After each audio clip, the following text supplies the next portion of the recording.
Vous avez passé une bonne semaine. Super. On vous a dit du bien de l'émission? Oui. Ouais. Ah ouais. Beaucoup de compliments, bien. Ouais. Toi aussi? Oui, plein de gens l'avaient regardé. Bon, bah, c'est pas mal déjà. Plus que la dernière. Bah, elle a Oui. déjà mieux marché que la première. Donc si la troisième marche encore mieux, ça va devenir... Ça va être dingue, moi, je sens. C'est diffusé ce qu'on fait ici? Ça risque d'être excessif. Je vais faire attention. Ah, on est parti pour un truc, hein. Bah, j'espère, en tous les cas. Écoute, en tous les cas, nous, on s'amuse. On s'amuse à la faire. J'espère que les gens s'amuseront à la regarder. C'est le warm-up.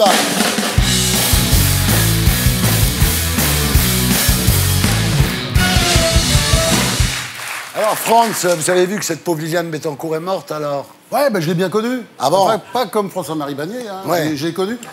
J'avais fait le premier truc sur le classement des riches en France dans les Ouais. années 80, au début des années 80.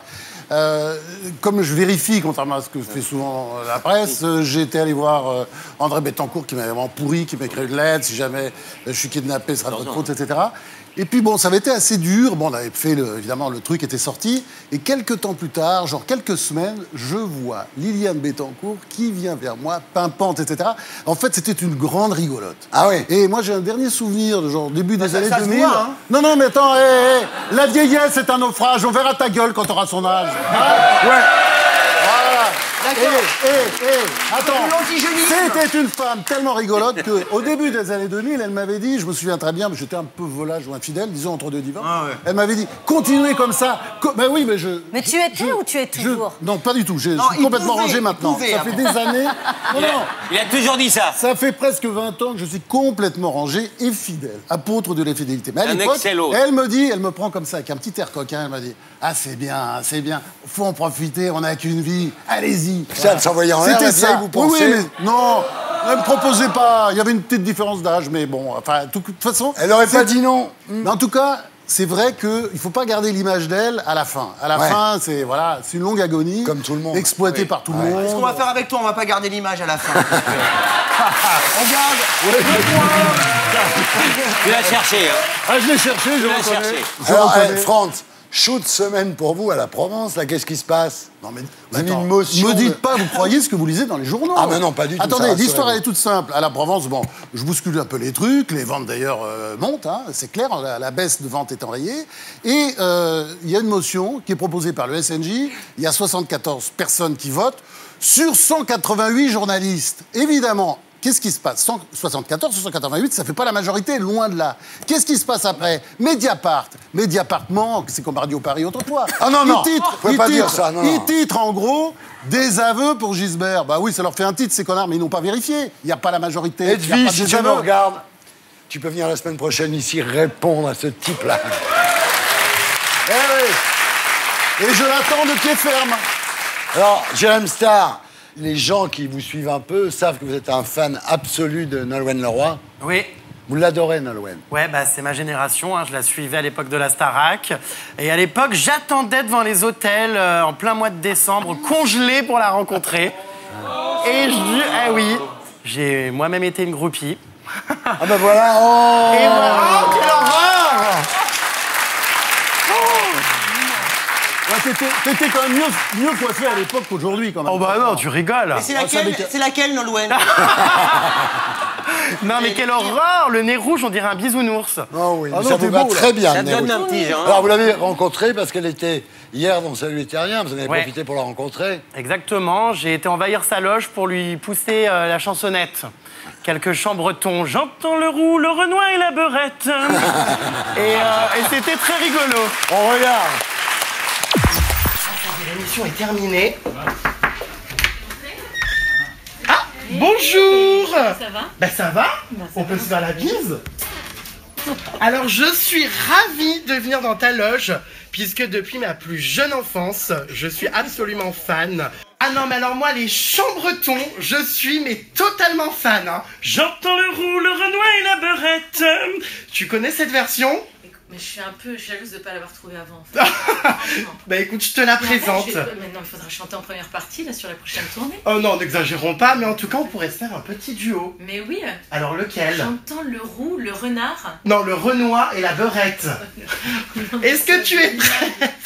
1, 2, 3. J'entends le roux, le renois et la beurette. J'entends le roux et le renois chanter, casser.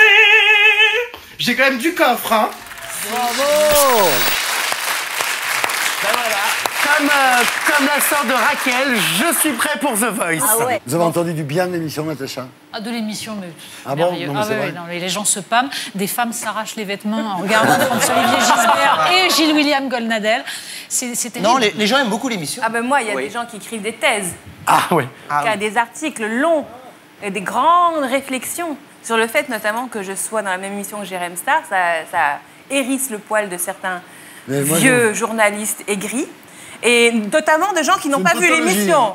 Il y en a un, par exemple, Daniel Schneiderman, il a écrit qu'il avait vu l'émission et que dans la même émission, on avait parlé pénoplastie et Deliveroo, alors que c'était pas dans la même émission.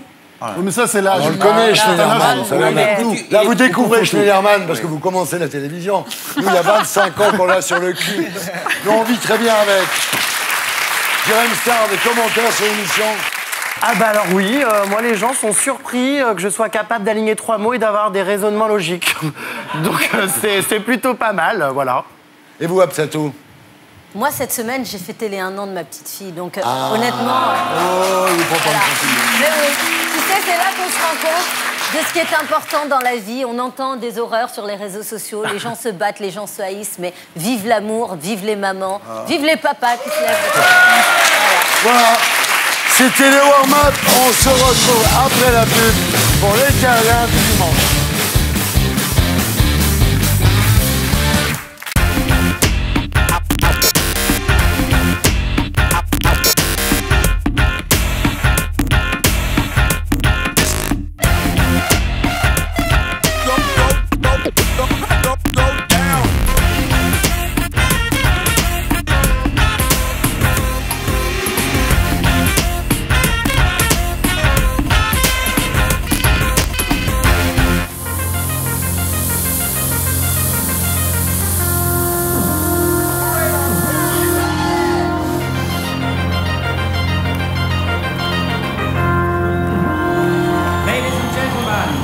Salut les terriens du dimanche.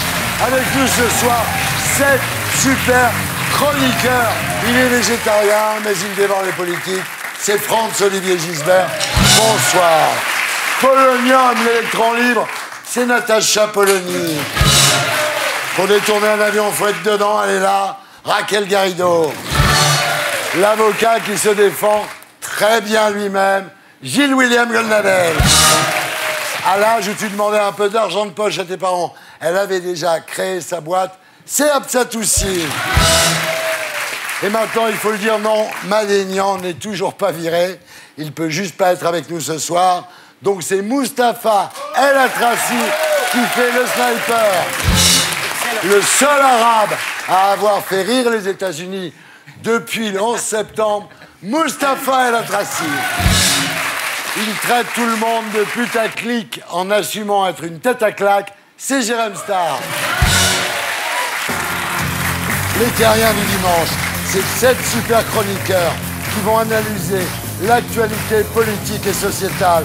Les tomates provençales sont-elles les meilleures de France? Pas question pour François-Olivier Gisbert de nous raconter des salades. En voilà une qui ne manque pas d'air. Raquel Garrido a enquêté sur la pollution de nos maisons. Elle a été soufflée. Existe-t-il de la prostitution dans la télé-réalité? Jérém Star dévoilera la vérité. 11 vaccins obligatoires dès le mois de janvier 2018. Une nouvelle qui a piqué au vif. Absatou, si. Le Grand a lancé un appel pour débaptiser les collèges et déboulonner les statuts. Un sujet qui n'a pas laissé de marbre. Gilles-William Goldnadel. Il y a aussi le canular de Tom Villa et les terriens de Tanguy Pastureau. Plus des caméras cachées, des micro-trottoirs. Voilà, l'émission s'appelle Les Terriens du dimanche. Le groupe Les Gréments de Fortune et le hashtag LTT. Et maintenant, les terriens du dimanche se mettent dans la peau d'un patron de presse et France dans la peau de France. C'est la une de la semaine.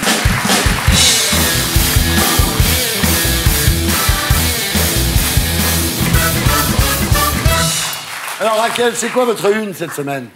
Insoumission. Ah oui, Oui, insoumission. hier, c'était la première manifestation citoyenne contre les ordonnances Macron. C'est un événement inédit en 5e République, c'est-à-dire c'est pas seulement les syndicats qui mobilisent, mais aussi les citoyens. Et donc je pense qu'il faut continuer jusqu'à la victoire. C'est pas ras-de-marée, hein. Tu prends tes rêves pour des réalités. hein. Mais allez, viens avec nous, viens avec nous à la prochaine manif. Je le sens pas. Allez, on va tous rigoler. Insoumission.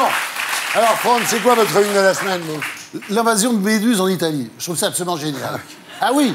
Alors, On sent que le mec... J'avais peur qu'on n'en parle pas. Ah non, mais ça, c'est un sujet qui me tient à cœur. Tu travailles plus. Oui, hein. oui, absolument, tu vas voir. Ton moment va peut-être arriver. C'est pas seulement le réchauffement climatique. Hein, c'est pas que le réchauffement climatique. Il y a aussi la connerie des gens, là, tous, peut-être parmi vous, qui mangent du thon rouge. Et donc, on a tué le principal prédateur, on a pratiquement supprimé. La pêche continue, le thon rouge, ça a repris. Oui. Il y en a pratiquement plus, on vous explique qu'il y en a partout. Et non, il y en a plus, la preuve, il y a des méduses partout.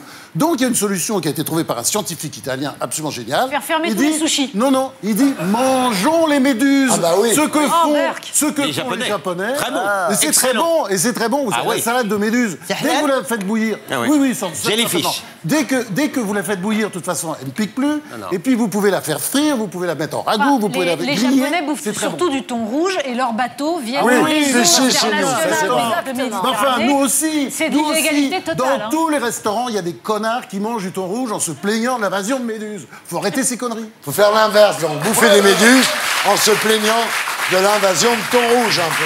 Ah oui, c'est ça. Ah, des thons, ça, il y en a toujours beaucoup. Voilà. Alors maintenant, la une de Natacha Polony, mesdames, messieurs, c'est quoi? Alors, ça nous parle de Macron qui allait défendre le climat à l'ONU, sauf que Macron préfère le CETA au climat, puisqu'en fait, à l'ONU, on nous explique que la France va défendre le climat. Le CETA, le traité de libre-échange avec le Canada, il y a un rapport qui vient de sortir d'une mission qui a été nommée par le gouvernement d'Emmanuel Macron, et la conclusion de cette mission, c'est que ce traité est catastrophique pour le climat et pour la santé, parce que ça augmente les échanges internationaux, parce que ça va diminuer les normes environnementales dans l'agriculture. Donc, quand des intérêts financiers sont en jeu, finalement, le climat, ça passe à On côté. s'en fout. Et ça va faire crever les derniers paysans, notamment les éleveurs de bœuf, puisqu'on va accueillir des dizaines de milliers de tonnes de bœuf canadien qui est D'excellente produit dans qualité. des fermes-usines. Non, c'est pas de la qualité, c'est de l'agriculture industrielle, c'est dégueulasse. Et ça va tuer les derniers éleveurs français qui, eux, sont pas compétitifs parce qu'ils continuent à Mangez faire de du bœuf l'agriculture canadien, Ah, paysanne. certainement pas, je mange pas de viande. Oui, non, mais ce qui est extraordinaire, c'est quand même de dire je ne mange pas de viande, je protège les animaux, etc., mais de soutenir un système économique Mais on qui soutient pas. favorise C'est pas le cette problème. C'est notre faute, industrialisation. maintenant. Oui, Évidemment. c'est notre faute. Non, Il y a un moment, il faut être cohérent, les mecs. Ils sont fous. Gilles William, alors, c'est quoi votre une de la semaine? Bah, c'est le départ de Philippot du Front National. Ah oui, Ah, c'est une grande perte. le trou d'air. Alors, non mais le Front National affecte de penser que c'est rien du tout. Il y a eu quand même deux séismes en peu de mois. Il y a eu d'abord le séisme du Sud avec le départ de Marion. C'est vrai. Maintenant, le séisme du Nord avec le départ de Philippot, c'était quand même deux excellents clients sur le plan médiatique. Ouais. Donc, c'est pas bon. Ensuite, les raisons du départ. On ne peut pas dire que ça soit uniquement une question de personne.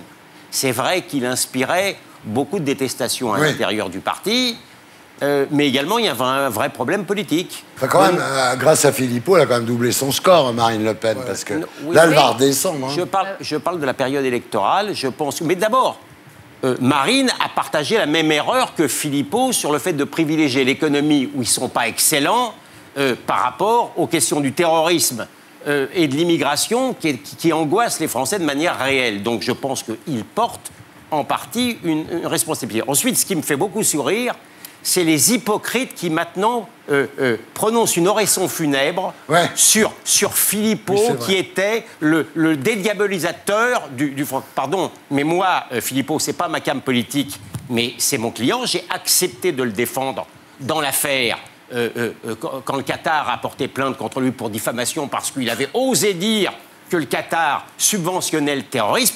Qu'est-ce que j'ai pas entendu Ouais. de défendre M. Philippot? Je les emmerde, entre parenthèses. Je défends qui je veux.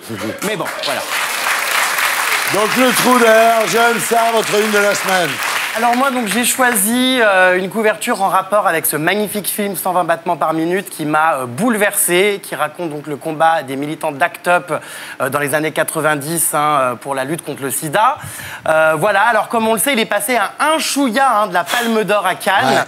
Ouais. Et là, je croise vraiment les doigts pour qu'il soit aux Oscars. Il est en lice justement pour représenter donc, le film français à l'étranger.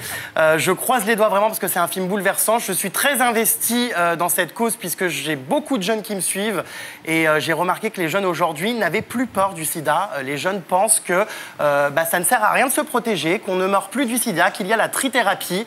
Voilà, j'espère vraiment que ce film sera primé aux Oscars et encore plus quand je vois les déclarations absolument scandaleuses de Vincent Maraval, qui est donc celui qui est chargé de vendre à l'étranger le film concurrent, à savoir Le Redoutable. Oui, c'est un distributeur, Maraval. Voilà, et qui a quand même tweeté des choses absolument, enfin moi pour ma part je trouve ignobles. J'ai la désagréable impression de m'être fait enculer, qui en a rajouté une couche avec un deuxième tweet. J'ai vu le film, ça m'a retourné. C'est Mustapha qui a fait le texte. Je reconnais sa griffe. Je trouve juste que c'est un très mauvais perdant. Non, c'est pas une vanne malheureusement. Non, c'est pas une vanne et je pense qu'on ne peut pas rire non plus de ça parce que c'est quand même un film très sérieux et très grave. Ce Maraval, c'est juste un très mauvais perdant. Ses tweets sont scandaleux. Et moi, j'emmerde personnellement les homophobes et Maraval. Ouais, j'aime ça, mesdames, messieurs. Absatou, alors votre une de la semaine. Ma une de la semaine, c'est Maëlys. Ouais.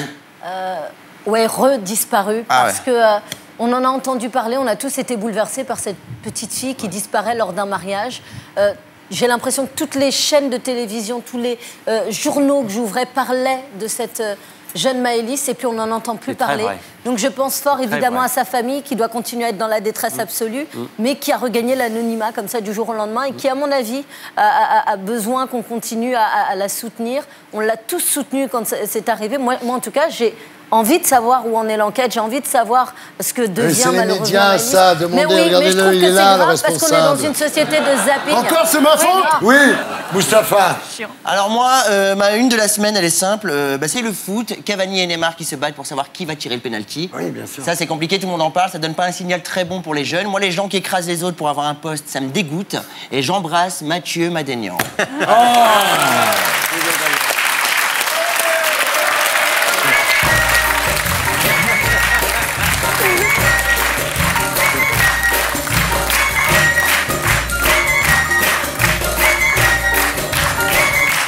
Les terriens du dimanche ont maintenant carte blanche.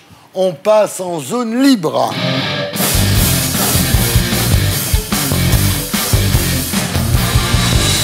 En France, il paraît que les tomates provençales sont les meilleures de France. Non, du monde. Qu'est-ce que c'est que monde. cette histoire? Il y a en France aujourd'hui des tas de paysans qui se battent pour faire des bonnes tomates et c'est possible et c'est pas Des si tomates cher que françaises, ça. Voilà. monsieur. Bien de chez nous. On regarde le magnéto, ça sera plus simple. C'est bon, allez. On regarde. Mange des tomates nuit et jour. Ça donne bonne mine, c'est plein de vitamines. Vitamine ABC, c'est bon pour la Bonjour Michel. Bonjour. Alors Michel, c'est le roi de la tomate. Hein. Michel Manucé, il est à Velleron. Velleron, c'est entre Cavaillon et Carpentras, l'un des plus beaux marchés de France. Je crois qu'on peut dire ça. Oui. Et lui, il a pratiquement les meilleures tomates du monde. Et on va commencer par les meilleures, c'est les tomates russes. Hein, C'est ça, une des meilleures. C'est une des meilleures au palmarès. c'est la meilleure, allez. C'est la meilleure, on peut dire que c'est la meilleure. C'est La tomate beefsteak, vraiment là-dedans, on dirait de la viande. Hein, ouais. c'est la viande. La tomate russe, c'est quoi son goût, sa spécificité? Son goût, c'est très long en bouche. C'est une tomate qui est très longue en bouche. Spécificité, c'est aussi pour la tomate farcie. C'est la reine. Alors là, après, il y a quelque chose d'incroyable, c'est la tomate ananas. Alors je dois dire, moi je la mets en numéro 2. Hein. Comment vous la caractériseriez, vous, cette tomate ananas magnifique? Cette tomate ananas, je la vois bien, on l'appelle communément, rappelons-nous que c'est un fruit quand même, la tomate, et on la met communément en dessert. Parce que la tomate, ça fait pas grossir en plus. Ça fait pas grossir, et non. C'est bon et ça fait pas grossir, c'est extraordinaire. Alors il y a d'autres tomates, ça. Mais ça, c'est pas terrible, c'est le cœur de bœuf. Alors voilà, oui, alors vous voyez, ça n'a pas de goût, c'est des trucs pour bobo. Alors là, c'est quelque chose de sensationnel. Parce que, ah bon, c'est vrai? Ah, ça a poussé qu'avec l'eau, le soleil et la terre, et de l'herbe aux pieds. Ah, je peux la manger, celle-là? Ah oui, vous pouvez la manger. Prenez Prenez une bien mûre, vous allez voir, vous allez trouver un parfum. quelque chose, c'est une tuerie. C'est quelque chose qui n'existe plus. C'est introuvable. C'est quelque chose. Hein. Michel la tomate et également le roi, la cœur de bœuf. Chez nous, tout est bio, bio, bio, bio, bio. Le sel, il est bio, bio, bio, bio, bio. La poêle, elle est bio, bio, bio, bio, bio. Y a rien qui est pas bio. Et comment se fait-il que la plupart des tomates soient aussi dégueulasses? Il y a une explication à ça? Oui, tout à fait, tout à fait. Du hors-sol, c'est ce qu'on appelle le hors-sol. D'ailleurs, j'ai mis un petit panonçon à ce sujet pour expliquer aux gens. Panneau, alors, voilà, 90% des tomates françaises sont élevées hors sol. Voilà, et confirmé par les fraudes, parce qu'ils viennent nous vérifier, voir si on marque bien la vérité, etc. Et c'était vérifié par les fraudes, 90%, c'est bien ce qui se fait hors sol.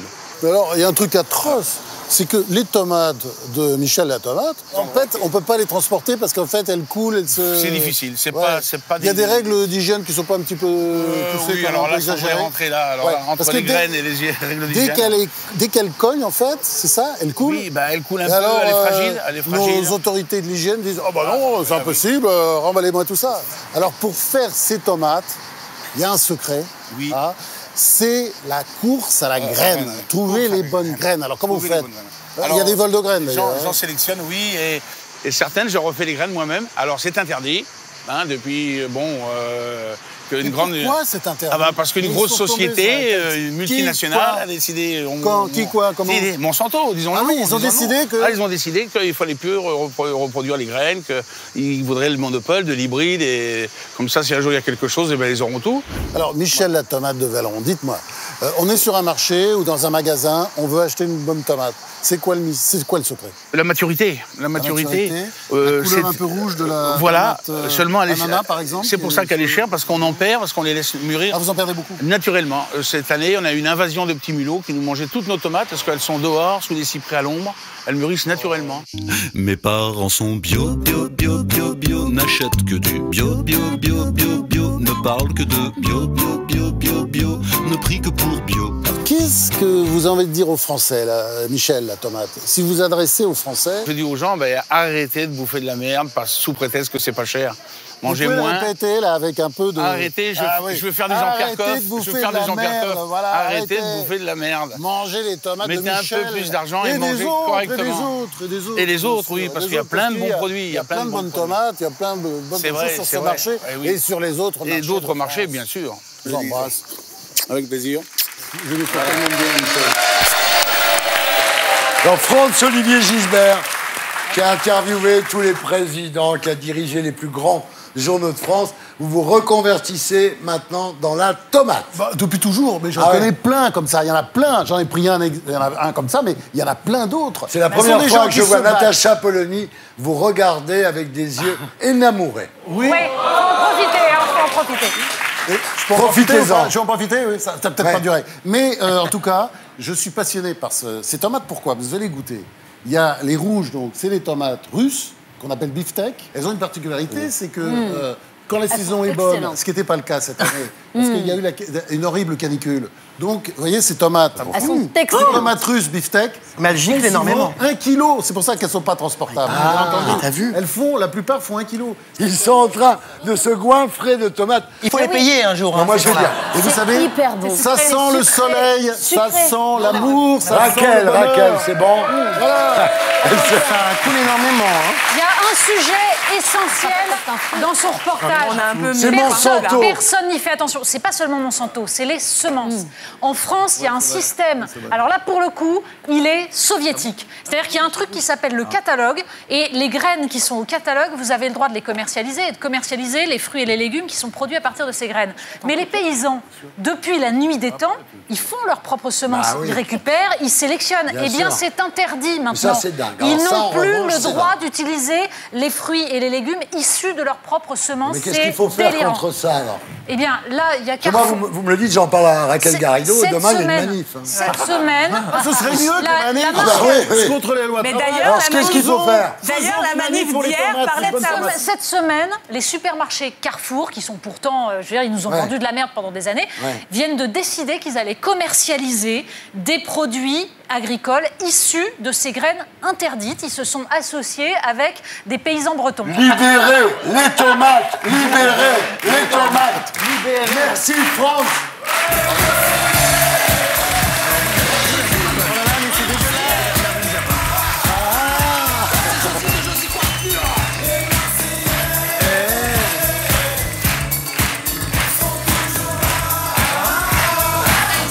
Et maintenant, mesdames, messieurs, voici un jeu avec du caractère 140 exactement. C'est le qui a tweeté. Ah oui.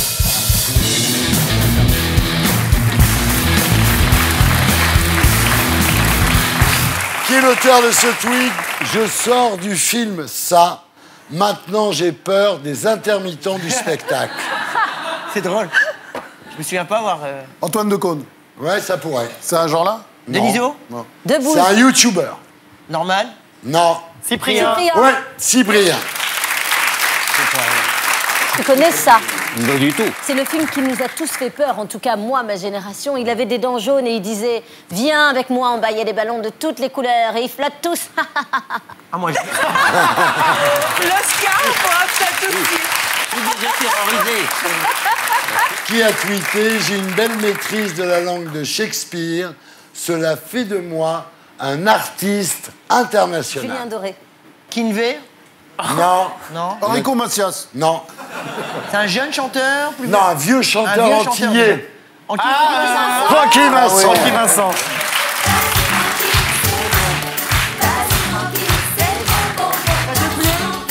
Qui a tweeté pour se rendre à la Réunion? Mélenchon a voyagé en business et 2 autres députés de la France insoumise en économie. C'était donc ça, la lutte des classes. Bah, l'humour lourd de Éric Nolot. Ah bah moi je trouve ça moi, je plutôt trouve ça pas drôle. lourd, moi. Mais c'était lourdingue. Il a parce que- raison. Ah bah moi, je mais trouve non, ça parce que plutôt ça donne drôle. l'impression qu'il se serait payé à lui un billet business, tandis qu'il aurait payé Non, mais attends, aux jeunes femmes mais des tu trucs en rigoles ou économie, quoi? alors que chaque député s'est Attends, payé son billet. Mais tu rigoles. Chaque député s'est payé de sa poche son billet. Non mais tu rigoles ou quoi? Attends, tu vas pas me faire le coup que la classe business est interdite aux Non, mais insoumis. attends, on a quelque chose en commun avec Mélenchon, c'est qu'on voyait en business class. Bah alors, Sauf que moi, je chante pas l'international. Hein. Ça fait quand même Bah une grande justement, différence. alors ça suffit, On cette avait image. la gauche caviar, maintenant on a l'extrême gauche business class. Ah, pas mal, pas mal. Et c'est Mustapha El Atrassi qui a gagné. Merci Thierry. Beaucoup de travail. Beaucoup de travail. Et maintenant, c'est l'heure du choix. C'est à sa place.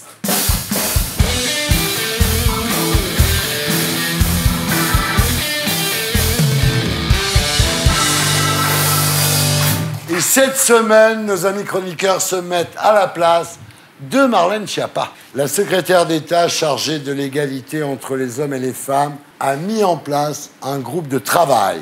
Son objectif, trouver une solution pour pénaliser le harcèlement de rue.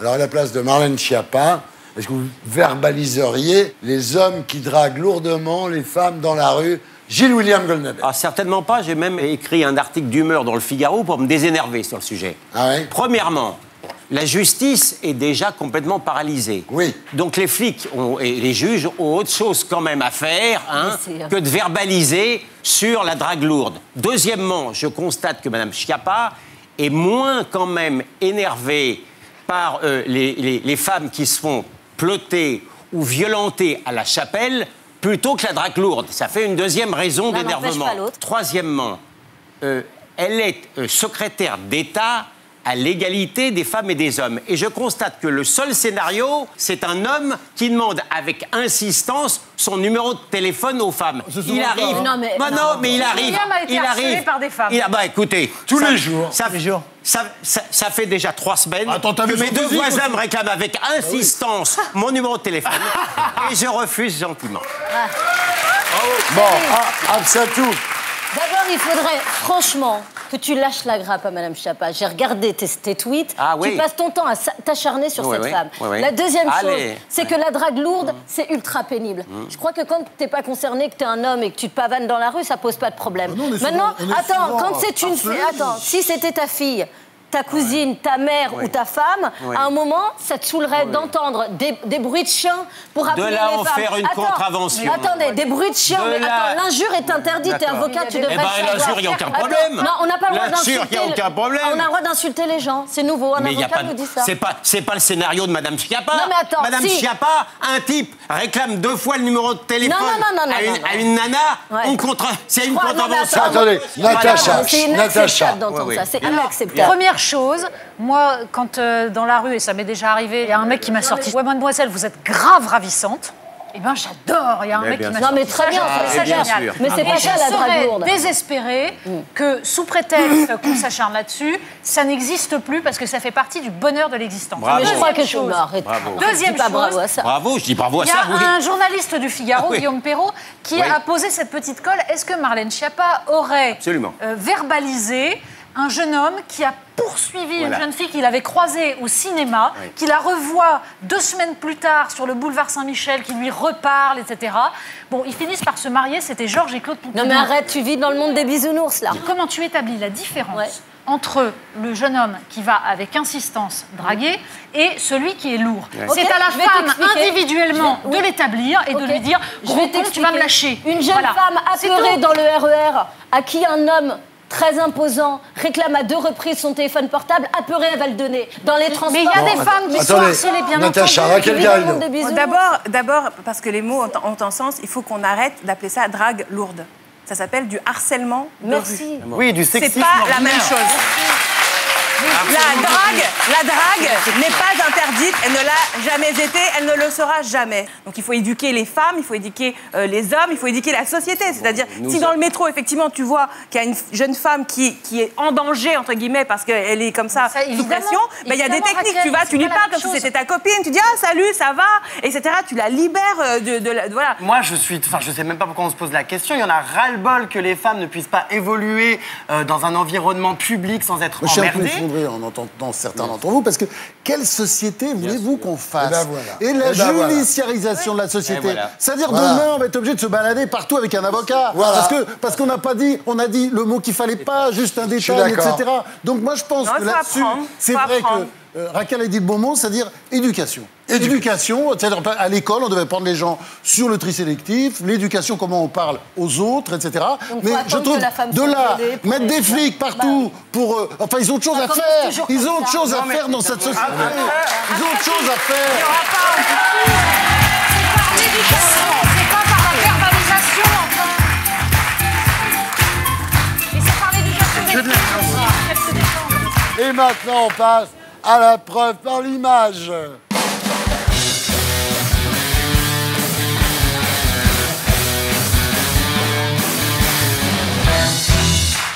En plein état d'urgence, on a voulu savoir si les loueurs de camionnettes étaient devenus plus méfiants. Eh ben, pas vraiment. Hein. Vous n'y croyez pas? Regardez la preuve par l'image.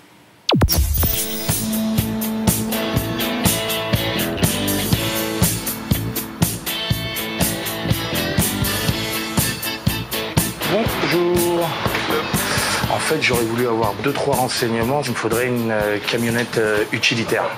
Il me faudrait peut-être le plus gros, mais attention, je voulais savoir si c'est vraiment maniable. Ça veut dire que je peux rouler vraiment partout sur Paris. Il n'y a pas de zone interdite. Je veux dire, si je veux me promener... Après, il faut faire attention à la hauteur, etc. La hauteur, les trucs, au trottoir, tout ça. Mais je veux dire, sur Paris, Champs-Élysées, Tour Eiffel, ça passe normal. Ouais, ça passe. Mais c'est-à-dire, il n'y a pas d'interdiction précise dans Paris. Je peux rouler... C'est les moins de 3 tonnes 5. Moins de 3 tonnes 5, Champs-Élysées, Tour Eiffel, je peux rouler partout. On est d'accord. Parce que je devrais passer dans certaines zones piétonnes, je sais quand... Ça sera celui-ci parce que celui-ci sera refusé dans pas mal de... Par exemple, la Tour Eiffel, le gros, Tour Eiffel, Champs-Élysées, je peux pas me promener dans ces coins-là. Si, c'est possible, mais voilà, après ça va être un gros camion pour trouver déjà une place parce que vous aurez le... Ouais, c'est vrai. Petite question, on peut vraiment, avec ça, on peut charger, quoi. Ouais, bah oui, quand même. 590 kilos la charge possible. Ouais, c'est bon, ça suffit. Vous voulez transporter aussi quelques bouteilles de gaz. Il n'y a aucun risque à ça par rapport aux autorisations. Après, le jour, ouais, je comprends, c'est délicat un peu, mais moi, je veux juste savoir, est-ce qu'il nous est possible de louer le... Bah oui, bien sûr. Si, par exemple, il arrive un problème au camion, je sais pas, un accident, on est d'accord que ma famille, moi, elle paiera rien. C'est-à-dire votre famille? Ils foncent dans des voitures ou dans des gens. Moi, on est d'accord que c'est pas de ma faute. J'aurais juste à payer la franchise, je veux dire. Bah, je sais pas, j'ai jamais été soumis à ce cas de figure. S'il m'arrive quelque chose, par exemple un accident, je meurs dans le camion, ma famille, elle ne paye rien. Alors, vous avez une franchise. Je payerai uniquement la franchise, on est d'accord. Vous paierez uniquement la franchise. Même si l'autre il tape des voitures ou il tape quelqu'un, moi je paierai uniquement la franchise. Après ça dépend, il y aura une enquête de ce qui s'est passé Ouais, bah j'imagine. réellement. Après chacun dira ce qu'il voudra. Mais effectivement, il y a une franchise. Alors il y a deux types de franchises. Il y a la franchise sur les parties basses du véhicule. Ouais. Donc là, c'est... Moi, ce sera plutôt peut-être l'avant, c'est des chocs avant. C'est y a 1900 pas € sur ce type de 1900 €, c'est tout. Ouais. Bah, le camion, moi je vous dis la vérité, je sais pas vraiment ce qu'ils vont en faire. Moi, ça dit qu'ils voulaient que je lui trouve un camion pour transporter des trucs, tu vois. Et donc voilà quoi. D'accord. Franchement, j'ai jamais été confronté à ce genre de choses. Quoi qu'il arrive, si je repasse en fin d'après-midi, on peut faire les papiers, tout ça, tout. Ouais, bah si tu m'as dit quoi. Merci beaucoup en tout cas. Ouais. Et bon courage, désolé là, du dérangement. Je vous remercie. Merci. Bon courage. Au revoir. Voilà, merci à Walid Afkir qui est décidément le roi de la caméra cachée. Bravo, bravo Walid, longue nuit. Voilà, ça prouve un truc quand même, c'est que pour gagner du pognon, la société capitaliste est prête à louer des camionnettes à des gens un peu douteux quand même. Je pense que c'est pas seulement le gain, le culte de l'argent, hein, c'est aussi... ils n'ont pas vu le mal, quoi. Ils n'ont pas cherché à voir le mal. Non, mais même si c'est énorme, attendez, les mecs qui louent des utilitaires, de toute façon, c'est toujours pour transporter des trucs bizarres, du ciment... Des bouteilles de gaz, quand même. Oui, des bouteilles de gaz, il y en a partout, des bagnoles avec des bouteilles de gaz dans Paris. Non, le truc, si vous voulez, je me dis... C'est vrai qu'il y a une sorte de peur comme ça qui est tombée sur la France. Il y a le fait qu'en France, les gens n'ont pas compris qu'on était en guerre. Et voilà, aujourd'hui, les gens commencent un peu à oublier. C'est ça qu'on a vu dans ce film. Je pense que c'est ça plutôt que... c'est ça qui est grave. Mais oui, mais attendez, j'ai pas dit que c'était... Attendez, on va pas sonner le tocsin toutes les 5 minutes. Non, ça mais veut dire que tant qu'il n'y aura pas de conscience individuelle de la part des gens... On ne peut pas tout attendre de l'État, et vous êtes le premier à le dire habituellement, que l'État protège, ça devrait être son rôle, et bon, il le fait du mieux qu'il peut dans une situation épouvantable, mais s'il n'y a pas une prise de conscience des individus, du fait qu'en effet, on est en guerre, ou en tout cas dans une situation de danger énorme, Natacha, là c'est un accident, mais combien il y a eu des dénonciations anonymes? On le sait très bien. Des opérations terroristes qui ont été déjouées au dernier moment parce qu'il y a un mec qui a téléphoné. On le sait que ça marche comme ça. Il y a quelques temps, il y a un plombier qui a trouvé sur une terrasse tout de suite. Celui-là, il était vigilant. Heureusement. Moi, je pense que le jeune homme, il se rend même pas compte de ce qui se passe et qu'on sait même pas si à la fin, finalement, il a pas appelé son patron pour dire il y a quand même un type bizarre qui vient de passer. Parce que tout le monde n'a pas envie d'être confronté à un taré qui te dit je vais prendre un camion pour mettre des bouteilles de gaz. William. Non, je suis atterré. Ou bien il est abruti, ou bien il est d'une vénalité exceptionnelle. Bon, moi, je suis souvent en Israël. C'est une société qui est habituée au terrorisme. Ça n'arriverait pas en Israël. Et qui est d'une vigilance extrême. Mais on n'est pas Je crois qu'on ne peut pas... Oui, mais enfin, quand même, on est dans une période où le terrorisme est une réalité en France. Bien sûr. On en vient à se le demander. Non, mais 250 mais en même temps, morts depuis 2015. Je me console aussi avec l'exemple de Natacha. Il y a eu un plombier qui a eu, au contraire, la réaction à la fois intelligente et civique de prévenir tout de suite la police quand il a vu un local où il y avait des bouteilles de gaz. Donc je pense que... Il y en a plein, tous les jours. J'ose espérer que l'exemple que vous prenez, il est très bon d'ailleurs, Walid. Walid est génial. Parce que à la fois, c'est confondant de tristesse et en même temps, c'est drôle, il faut dire ce qu'il est. Il est bon le type. Bon. Mais j'ose espérer que ça n'est pas représentatif de la société française. Voilà. Raquel. J'hésite entre la position d'Absatou et, par exemple, effectivement, quand Walid dit est-ce qu'on peut charger? Nous, on pense charger la foule. Ouais. Mais peut-être que le gars derrière son comptoir, il pense charger le camion.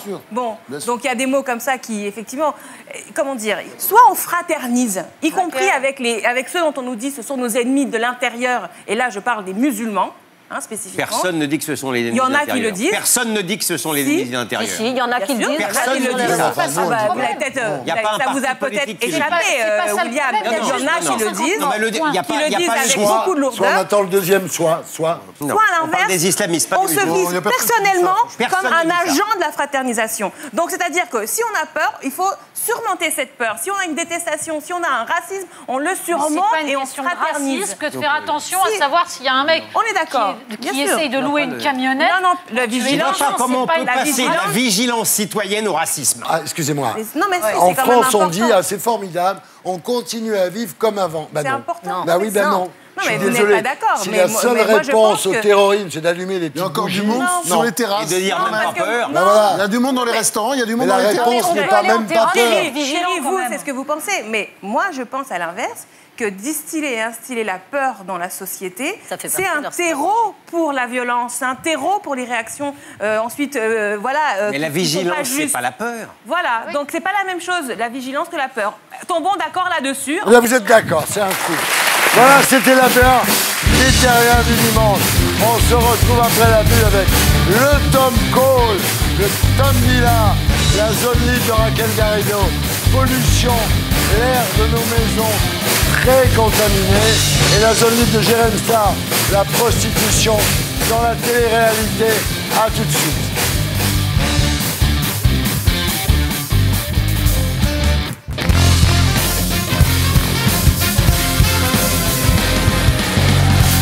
Bonsoir les terriens du dimanche. Nous sommes de retour sur Terre, toujours en compagnie de Franz-Olivier Gisbert, de Natacha Polony, de Raquel Garrido, de Gilles William Goldnadel, d'Abcha Toussi, de Mustapha El Atrassi, de Jérém Star.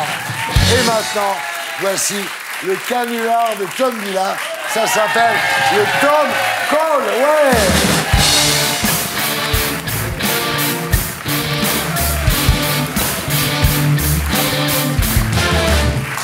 Ça va mon Tom, ouais. Alors mon petit Tom. Alors Thierry, vous l'avez vu, cette semaine, le gouvernement a décidé de revaloriser les pensions des retraités de 0,8%. C'est chouette. Au 1er octobre, c'est énorme. Donc je propose qu'on appelle des retraités pour savoir ce qu'ils en pensent, s'ils sont contents ou Qu'est-ce pas qu'ils vont contents. faire du pognon Ben surtout. oui. Non, on va essayer de trouver un endroit où il y a pas mal de retraités. Vous pouvez composer le numéro que je vous ai donné en régie, s'il vous plaît? Il est horrible.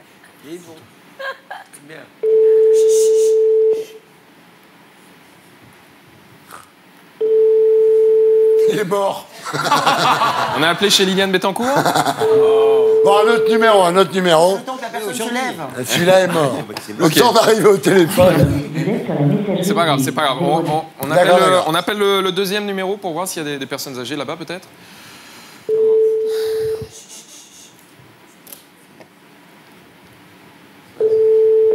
Bonjour, Oui, bonjour madame, je suis bien au club de bridge. tout à fait. Très bien, je vous appelle parce que je travaille au ministère de l'économie, je vous dérange pas? On est en plein apéritif, mais dites-moi. Est-ce qu'il y a des retraités à côté de vous? Oui, oui, c'est que les retraités, oui. Vous pourriez m'en passer un? Ah, c'est compliqué, là, je suis en plein apéritif, on peut pas, là. C'est le ministère de l'économie qui le demande, hein. Oh là là, bon, écoutez, je vous passe quelqu'un. Attends, André, tu veux faire un sondage? Allô? Oui, bonjour madame, je travaille au ministère de l'économie. C'est quoi votre prénom madame? André, pour les intimes, hein. Je peux vous appeler Dédé? Non, on m'appelle plus comme ça depuis très longtemps, hein. Ok, pardon. Parce que j'ai quand même 81 ans, alors faut pas charrier, hein. Ah oui, d'accord. Ok. Je travaille au ministère de l'économie, madame. Est-ce que vous avez entendu parler de la revalorisation des retraites? Pardon, excusez-moi, monsieur. Pourquoi? C'est une plaisanterie ou quoi? Non, pas du tout, non, non. Oui, alors on nous a prévu effectivement, je ne sais plus combien, une misère. Je dis que c'est une foutaise, dans la mesure où il va nous piquer avec la CSG, je ne sais combien. Oui, mais il y a quand même une revalorisation de 0,8 points. Oui, mais enfin la CSG, ça sera beaucoup plus pire, monsieur. Hein? Oui, oui, Et encore, je me plains pas, je suis parmi les privilégiés. Hein, j'ai une retraite tout à fait honorable. Hein, mais ceci dit, la plupart des retraités qui ont des petites retraites, avec votre la CSG, ça va être une catastrophe, c'est lamentable. Qu'est-ce qu'on fait alors? Bon, alors, vous me direz, le pognon, on n'en a pas depuis très longtemps. Hein, il y a un moment, effectivement, il faut trancher dans le vif. Je suis d'accord aussi là-dessus. Hein, mais c'est vrai que ça va mal se passer. Et les syndicats vont les tomber sur le poil. Et à la limite, si les 5 € qu'on a retirés aux étudiants, on les prend aux retraités pour les redonner aux étudiants? Je veux bien, monsieur. Vous faites tout ce que vous voulez de toute façon. Là, il va se mettre tout le monde à dos, y compris les retraités qui sont les seuls qui descendent pas dans la rue, mais peut-être que là, ils vont descendre. Ah oui, là, ça va être chaud, oui. À tout hasard, vous n'avez pas d'autres retraités à côté de vous? D'autres retraités aussi, j'en ai plein. Vous êtes dans un club de bridge, c'est pas des jeunes, hein. Vous pourriez m'en passer un, s'il vous plaît? Oui, attendez, je vais voir s'il y en a qui acceptent de répondre, hein. C'est gentil, merci. Il y a un retraité qui veut répondre à un sondage du ministère de l'économie et des finances. Là, il en a fait pour son grâce. Tu veux pas répondre? Allô? Oui, bonjour monsieur. Bonjour, attendez une seconde, il y a beaucoup de bruit autour de moi. Oui. Oui, je vous écoute, monsieur. Vous êtes à la retraite, monsieur? Oui. Depuis combien de temps? Oui. Non. Non, je suis pas content, non. Non, je dis depuis combien de temps? Ah, depuis combien de temps? Depuis 2002. Et alors pourquoi vous n'êtes pas content, monsieur? Pas content à cause de Macron et de la CSG, vous voyez ce que je veux dire? Oui. Vous avez combien de retraites par mois, monsieur, si c'est pas indiscret? Alors là, vous êtes indiscret, là. Non, mais juste pour savoir. Hein, Combien j'ai de retraite? Bon, écoutez, j'ai 2500 €. Donc du coup, avec la réévaluation de 0,8 points, ça va faire quoi, dans les 20 € en plus par mois? Oui, mais avec la CSG, j'en aurais quand même autant en moins. Alors finalement, ça ne m'arrange pas. Bah, si à la limite, c'est pas important pour vous les 20 €, est-ce que vous accepteriez de les redonner à des étudiants? Non. Parce qu'avec vos 20 € par mois, quand même, ça permettrait à 4 étudiants d'avoir 5 € chacun, ceux qu'on leur a pris, quoi. Bon, écoutez, merci d'avoir appelé. Non, mais du coup, qu'est-ce que vous allez faire tout cet argent, monsieur? Non, mais je vous ai expliqué que pour moi, j'y perds finalement, hein, avec... alors, ne parlez pas de revalorisation des retraites. Oui, mais... Allez, je vous souhaite une bonne soirée, monsieur. Bon, merci, monsieur, au revoir. Au revoir. Ah, ils sont pas contents, hein. Non. Ils sont pas contents, en fait. Bon, bah écoutez... Mais la hausse de la CSG, ça concerne les retraités à partir de 1 200 €. Ah. Donc aujourd'hui, les petits retraités à 1 200 €, ils se retrouvent avec une baisse de leur retraite comme s'ils gagnaient trop. Alors que Macron a fait une ristourne fiscale pour les plus riches de ce pays de 3 milliards. Ça a été voté, ça? Ben, alors c'est sûr? C'est dans la... Bien sûr, mais bien sûr. Mais bien sûr. Mais c'est pour ça qu'on était dans la rue hier et que ça a assez bien marché. Ah, c'est pour ça! Des millions de personnes. On se demandait pourquoi il... Merci, Tom. Avec plaisir. Alors, c'était Tom Villa. On le retrouve ici la semaine prochaine. Et d'ici là, dans Salut les Terriens, le samedi, et sur c8.fr. Gaston, y a le téléphone qui sonne et y a jamais personne qui répond. Et maintenant, mesdames, messieurs, les fausses infos qui sont plus vraies que les vraies et inversement, c'est fake, no fake.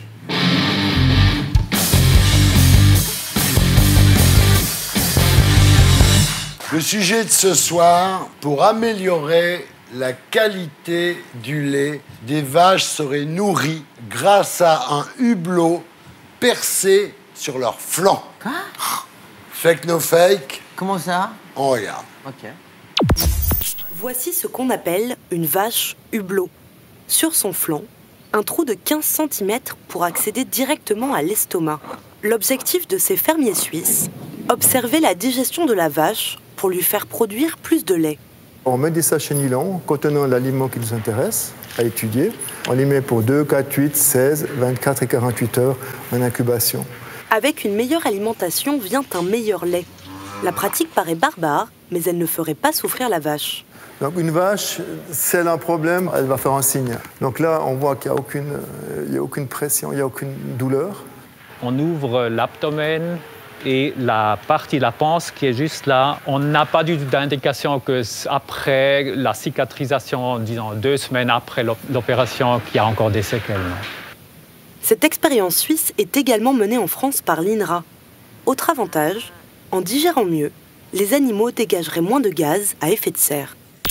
Alors voilà, Gilles-William Goldnadel, alors. Bah, je crains, quand il y a une information comme ça, j'ai tendance à croire qu'elle est vraie. Donc malheureusement, je pense que c'est vrai. Vous pensez que c'est vrai? Oui. Qu'on met des hublots dans le ventre des vaches? Mais tout est possible. L'imagination humaine est sans limite, surtout lorsqu'elle est nocive. J'y crois. Ah oui? Oui. Je pense que l'irrespect des animaux est tel qu'ils sont capables. Je pense que c'est vrai. Ouais, c'est atroce. Moi aussi, je suis comme eux. Je pense que c'est vrai. Vous savez, on fait déjà ça, on le sait pour les ours, en Chine. Hein, voilà. Et je pense que là, ça me paraît... alors, c'est peut-être un truc totalement expérimental. Enfin, la connerie va se nicher loin en matière d'élevage des animaux. Vous croyez à ça, vous? Bah, il me semble avoir entendu parler de ça, donc je dirais que c'est vrai, même si je trouve que c'est vraiment de la torture animale, là. Ouais. Ça va trop loin. Vous voyez ça, vous? Oui, c'est vrai. Moi, je pense que c'est vrai, bien sûr. En matière d'appât du gain dans l'industrie alimentaire, on va très très loin. Et aux États-Unis, il faut savoir que 56% des viandes, des steaks que les Américains mangent sont en fait des carcasses entières mises dans un broyeur avec les tripes et tout. Hein. Ils en sortent un liquide. Ils fabriquent un steak dans lequel ils mettent des odeurs et de la couleur. Et c'est ça la viande qui est vendue sur le marché. Donc en fait, cette industrie est absolument abjecte, elle est prête à tout. Non, mais vous pensez à ces pauvres vaches? Et comment on va les tuer après? Enfin, leur vie, c'est dégueulasse. Je pense que c'est vrai. Je sais qu'il l'avait fait à l'époque avec un porc, avec l'œil de Jean-Marie Le Pen. Mais tout est possible. Tout est possible. Natacha Polony. Disons que, de toute façon, ces vaches sont déjà traitées comme des boulons, des clous, c'est de l'industrie. Là, je pense qu'à titre expérimental, il est possible que ce soit vrai, oui, je dis vrai. Mais de toute façon, même dans n'importe quelle ferme-usine, ça n'atteint pas ce degré de délire, mais c'est déjà exactement la même logique, c'est-à-dire que ce n'est plus un animal, c'est un outil. Eh bien, vous avez battu la production, c'est vrai. Bravo. Là, je dois dire. J'aurais aimé avoir perdu. Hein. Moi, quand Stéphane Simon m'a montré le film, j'ai dit c'est pas vrai. C'est fou. C'est incroyable, non? Incroyable. Et les terriens du dimanche ont maintenant carte blanche. On repasse en zone libre.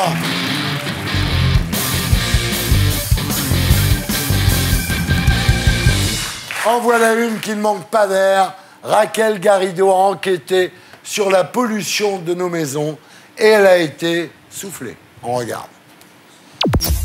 On entend beaucoup parler de la bagnole, du diesel, des embouteillages et de la pollution que ça génère. Mais on entend beaucoup moins parler d'une autre source de pollution, la pollution intérieure, qui paraît-il pourrait être tout aussi dangereuse pour notre santé. Donc on va se renseigner. Paris, respire le bon air, mais c'est grave quand même. Bon, là j'arrive à la maison du poumon. On va mesurer l'effet de la pollution sur mon souffle. Bonjour docteur. Bonjour. Allez, gonflez au maximum. Les hommes sont asphyxiés par l'air pollué. Voilà. C'est pas parfait. Non, loin de C'est là. pas parfait. Est-ce que c'est à cause de la pollution? Ça peut être en partie à cause de la pollution. Et là, quand vous dites pollution, vous parlez de pollution de l'air extérieur Et intérieur. et intérieur. Puisqu'en fait, on passe plus de temps à l'intérieur qu'à l'extérieur. Donc se focaliser sur la pollution extérieure n'est pas forcément une bonne chose. La terre tout entière est polluée. Je ne suis pas très au fait de ce qui pollue à l'intérieur d'un appartement, donc j'ai pris rendez-vous avec une conseillère d'environnement intérieur qui va tout m'expliquer. Donc voilà, dans l'air intérieur, on y passe 80% de notre temps, que ce soit au domicile, à l'école, dans les bureaux, dans les transports, enfin voilà. C'est un endroit où on va respirer une grande quantité de polluants. Dans cette pièce-ci, par exemple, on peut respirer du benzène, on peut respirer des acariens, des spores de moisissure, du monoxyde de carbone, des particules fines, un bâton d'encens qui se consume ou un papier d'Arménie, ça équivaut à un pot d'échappement dans la maison. Là, j'ai une bouche d'aération qui est toute sale. Elle est sale, ça veut dire qu'elle va pas aspirer l'humidité qui va s'évacuer de la pièce. Alors la moisissure, c'est quelque chose de vivant. Ça peut dégager des mycotoxines qui sont aussi dangereuses, certaines, et puis des composés organiques volatiles. Des produits comme celui-ci sont des produits qui sont dangereux, c'est bien spécifié qu'il faut éviter de les utiliser dans un endroit fermé. Par exemple, un meuble comme ça, en bois aggloméré, collé, contient du formaldéhyde. C'est un polluant qui est cancérigène et c'est un allergène, il est très très dangereux pour la santé. On n'achète pas le lit à barreaux du bébé pour le mettre directement dedans à sa naissance. Ah oui, là carrément, parce que là il va être en plein dans un nuage de formaldéhyde. Et pas partir du principe que parce qu'on est chez soi, on est protégé. Ah tout à fait, c'est presque le contraire. À la rigueur, on est mieux à l'extérieur parce qu'on ne sera pas dans un endroit clos. Ça, c'est le geste qui sauve. Oui. Là, le bon air du pot d'échappement des voitures. Oui. C'est ça la clé de la lutte contre la pollution d'intérieur. Le B à bas de l'air intérieur, c'est d'ouvrir. C'est ça, il faut que ça circule. Voilà. Faut que ça circule, il faut qu'on aère, il faut éviter le confinement. Tout à fait. De l'air, de l'air, de l'air. Bon, là, j'ai découvert tout un tas de polluants dangereux qui étaient des polluants d'intérieur. Je retourne voir le docteur Dixot. Il vaut mieux faire son jogging en ville, même entre les voitures, que Non, le faire il faut- dans une salle? Il vaut mieux faire son jogging à l'écart du trafic, mais faire du sport à l'intérieur, c'est pas forcément une bonne chose, notamment pour des enfants asthmatiques. Est-ce qu'on a déjà évalué le coût de cette pollution intérieure? Le Sénat avait estimé à 20 milliards d'euros par an en termes de dépenses de santé les effets de la pollution intérieure, mais tout cela, ce sont bien sûr des ordres de grandeur. Et comment on peut expliquer qu'un sujet aussi important que la pollution intérieure ne soit pas régulé par des normes finalement contraignantes sur Alors, ce type de produit? Il y a des normes en milieu de travail, mais dans l'habitat individuel, émettre des réglementations, c'est bien joli, mais comment les faire appliquer? La pollution extérieure, c'est un peu la pollution des autres, donc on peut dénoncer les autres, alors que la pollution intérieure, c'est notre pollution. Il faut que tu respires. Incroyable, c'est incroyable, Raquel. Bravo d'abord pour votre sujet, mais franchement, on va finir par s'en foutre, parce que si dehors on s'intoxique et dedans on s'intoxique, comme il n'y a pas 3 solutions, qu'est-ce qu'on va faire? Bouffer des tomates. Évidemment, il faut s'assurer que dehors, il faut mener la lutte pour qu'à l'extérieur, évidemment, la pollution extérieure soit réduite, parce que les particules fines, en fait, il y a plusieurs catégories de particules fines, selon l'Organisation mondiale de la santé, qui mesure les particules fines taille 10, qui celles-ci sont plutôt attrapées dans la respiration au niveau du nez. Les particules 2,5, en plus petites, on parle de microns là, qui vont descendre. Mais là, après, il y a pire, c'est les 0,1 microns, ça c'est tout petit, tout petit. Et qui lâche le plus de ça? En fait, les voitures essence. Donc évidemment, à l'extérieur, il y a des gros enjeux. À essence? Oui. Donc tout le monde se bat contre le diesel, en fait. Ben oui, parce qu'en fait, les filtres des voitures essence, c'est le docteur Mixot qui me racontait ça, en fait, vont éclater les particules qui sont agglomérées et les rendre plus fines. Et il s'agit en plus des voitures qui ont la carte, le numéro 1 dans la petite carte, la vignette. Bon, donc en fait, il y a un gros problème industriel à l'extérieur. Mais en tout cas, à la maison, il y a aussi des gestes à adopter. C'est-à-dire, on achète tout un tas de produits qui sont soi-disant là pour assainir notre air chez nous, et c'est des attrapes, vraiment des attrapes nigo, carrément, quoi, vraiment. C'est-à-dire, tous les sambons, par exemple, il y a écrit dessus, ne les utilisez pas dans des espaces confinés, ouvrez les fenêtres. Parce qu'en fait, ça nous agresse. Et alors, ce qui m'a choqué, en plus, moi, le plus, c'est les aldéhydes, c'est-à-dire, c'est la colle. Dans le bois aggloméré, hein, tous les meubles qu'on achète soi-même à la maison, qu'on fabrique soi-même, je ne désigne pas une enseigne en particulier, mais on voit bien suivez mon regard. Oui, suédois. En fait, ces colles, elles vont lâcher dans l'air. C'est un produit cancérigène. Ça produit du moi, alors, cancer. je vais vous dire, quand je vous entends, je me dis, il n'y a pas de solution, tant pis. Voilà. Ouais, enfin bon.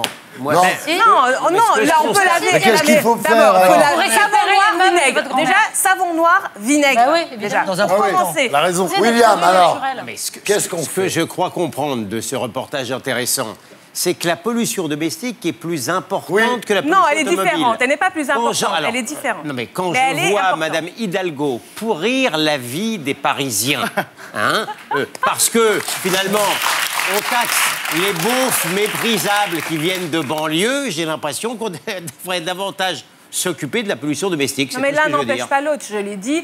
Selon l'OMS, en France, c'est 48 000 morts par année dues aux particules fines, des morts par anticipation. Donc on rigole pas quand on lutte contre la pollution atmosphérique extérieure, c'est un vrai sujet de santé publique. Mais simplement, il y a aussi cette pollution intérieure qui est méconnue, sur lesquelles nous, à la maison, on peut adopter des gestes simples et d'arrêter d'acheter tous ces attrape-gogo. Et ça, c'est le monde de la pub. Hein. Je ne veux pas être méprisante avec le monde dont vous venez, Thierry, mais la pub, c'est ça. C'est-à-dire, c'est nous faire croire qu'on a besoin de choses dont on n'a pas besoin. Oui, bien sûr, la pub, on est payé pour mentir aux gens. Bah voilà, c'est pour ça que j'ai arrêté, bien sûr. oui. C'est tout à votre honneur. Vous saviez, ça vous? Oui, bien sûr, bien sûr. Mais de toute façon, le principe est simple. Plus on utilise des produits non industrialisés, des produits non manufacturés, et plus on se protège. C'est tout. Le minimum du naturel, ça nécessite de faire des efforts. Et le drame d'une société consumériste, c'est que c'est une société qui nous dit ne faites pas d'efforts, l'industrie le fait pour vous. Et donc, on achète des saloperies. Je vais juste et on se bousille défendre la certains santé. entrepreneurs qui, quand même, sont soucieux de notre Oui, non, mais il y a santé des efforts, bien et qui sûr. lancent des marques qui ne sont pas des marques qui nous tuent, Bah, de plus en mais plus. au contraire, des marques qui apportent des solutions pour vivre mieux avec Heureusement des qu'il y en a, produits mais c'est nettoyants. Il va falloir changer de planète. Ouais, Julie. Antisociable, tu perds ton sang-froid. Repense à toutes ces années de service. Antisocial, gâteau, les années de sévices. Antisocial, Raquel Garrido. Alors, Jérôme Sarr, dans votre biographie, apparaître le 5 octobre, vous écrivez qu'il y aurait de la prostitution dans la télé-réalité. C'est quoi cette histoire ? Alors, c'est une question existentielle qu'on pose tous les jours dans notre milieu, qui est loin du vôtre. On le sait, on sait que ça existe. Il y a de l'escorting, des candidates qui sont prêtes à tout et plus elles passent à l'écran, plus elles peuvent vendre leurs prestations. Pour la première fois, j'ai rencontré l'une de ces candidates qu'on appellera Natacha. Oui, si vous voulez. On t'a reconnu. Mais il est Non, mais elle est blonde. Il fallait qu'il trouve un nom, il a dit Natacha. Voilà, c'est Natacha. Un nom de Poufias, allez hop. C'est un nom d'emprunt. Bien, merci. Voilà, elle a accepté donc de témoigner, de raconter réellement ce qui se passe. Donc voilà, sa voix a été également modifiée. Puisque c'est Natacha aussi, c'est pas sa voix. C'est une candidate qui est actuellement encore à l'antenne et qui participe à beaucoup d'émissions. D'autres indices peut-être?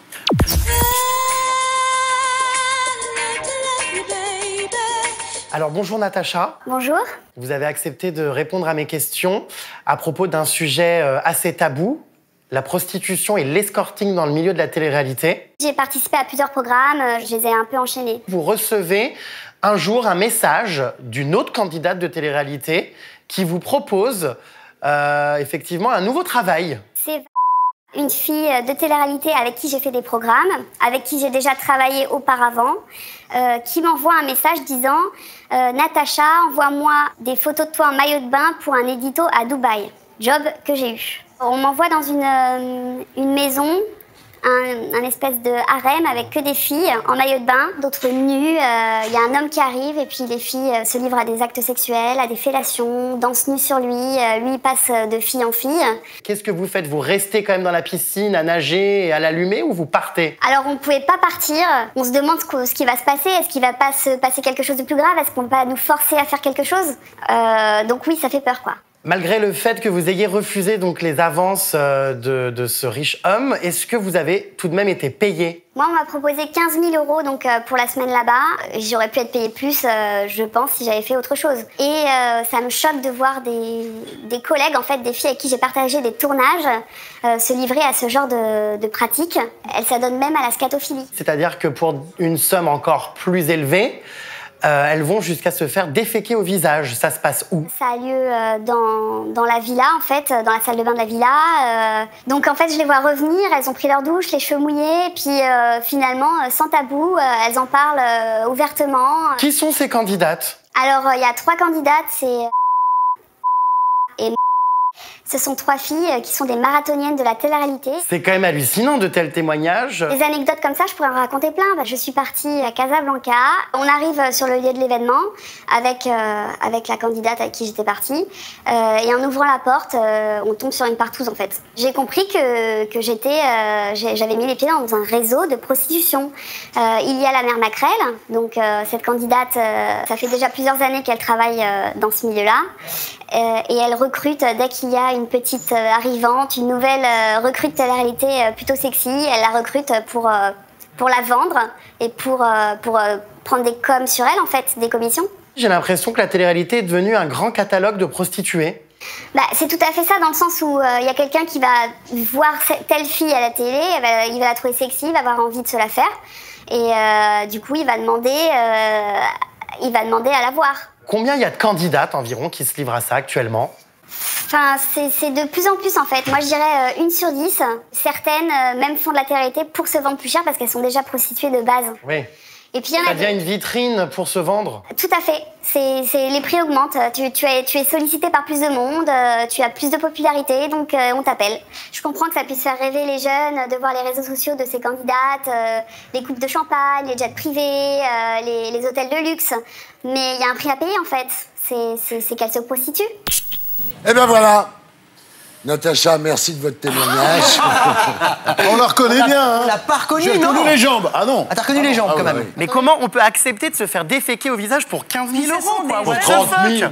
Puisqu'après, il y a des cachets évolutifs. Hein. 15 000 €? Mais tu peux chier sur moi en glace italienne, 15 000 €. Vous soulevez un truc énorme, là. Ah oui, là, c'est un sujet choc.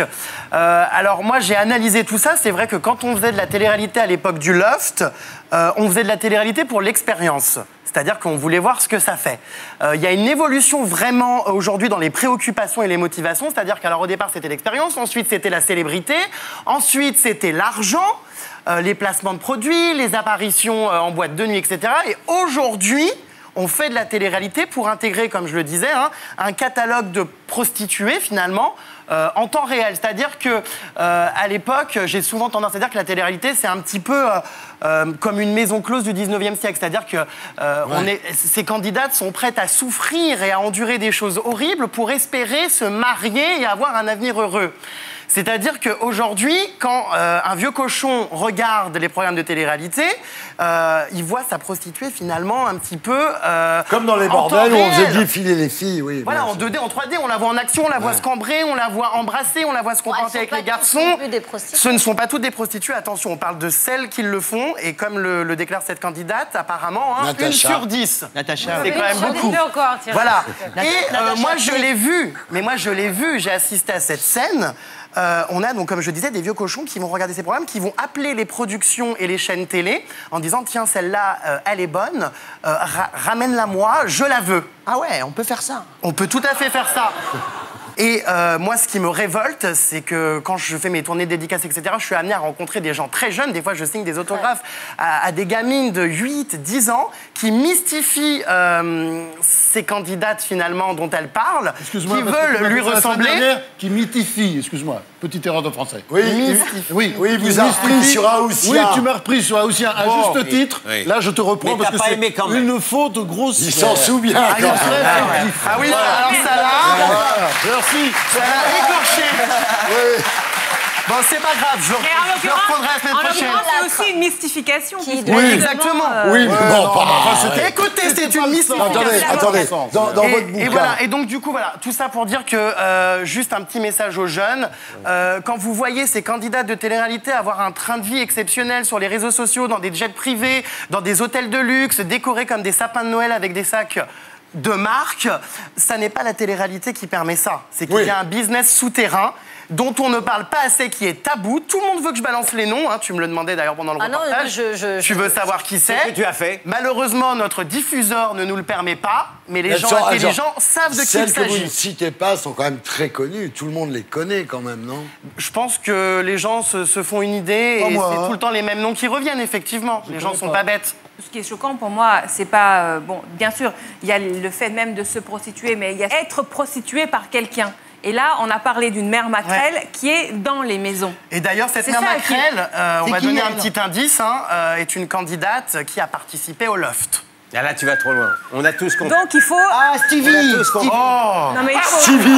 Stevie, J'en étais sûr, putain. Ah oui. Bravo en tous les cas. Votre livre promet d'être intéressant et vous serez invité dans Salut les Terriens le samedi pour en parler, je vous le dis tout de suite. J'espère qu'il y aura une enquête ouverte, surtout. Bah parce que oui, c'est du j'espère qu'il y aura une proxénétisme. enquête. Je pense que la télé-réalité n'a pas le monopole de ça du tout. Bien sûr.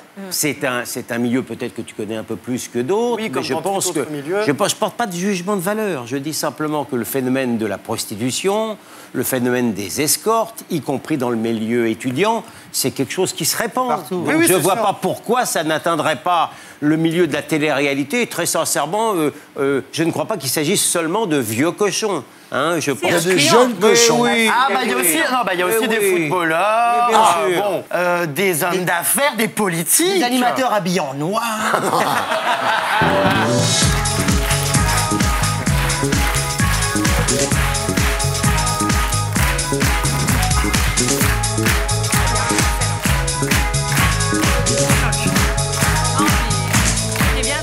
Et maintenant, c'est le winner de l'actu. J'aime ça. Vous remettez votre titre en jeu. Oh, putain. Qui remportera l'ours rouge cette semaine?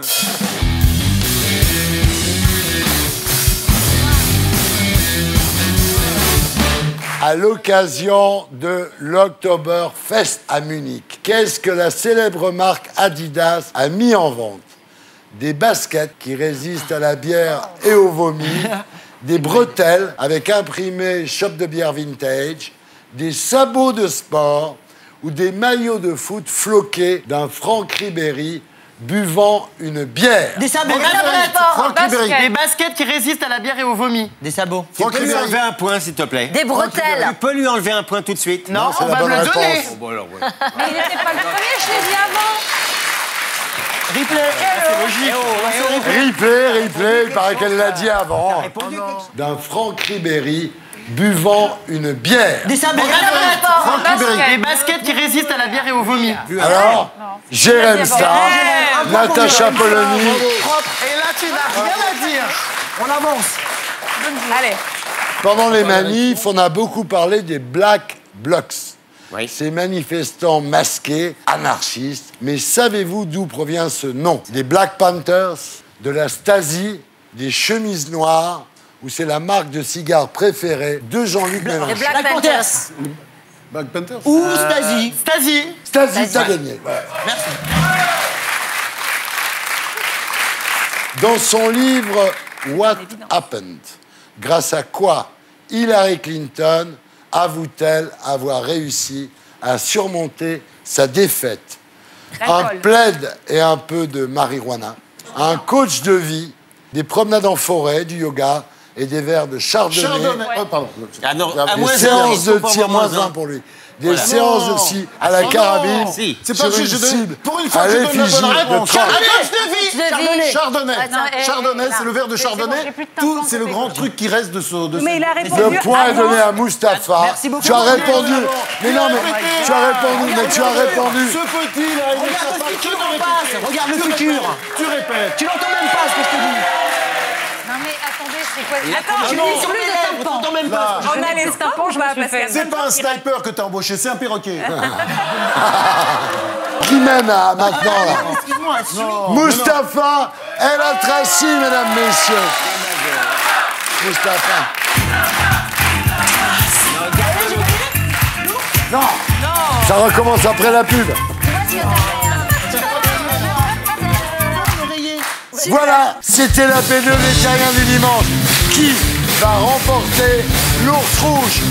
Mustapha El Atrassi, nous verrons aussi Tanguy Pastureau pour les Terriens de Tanguy Pastureau et la zone libre d'Absatou. Si faut-il vraiment faire vacciner ses enfants à qui?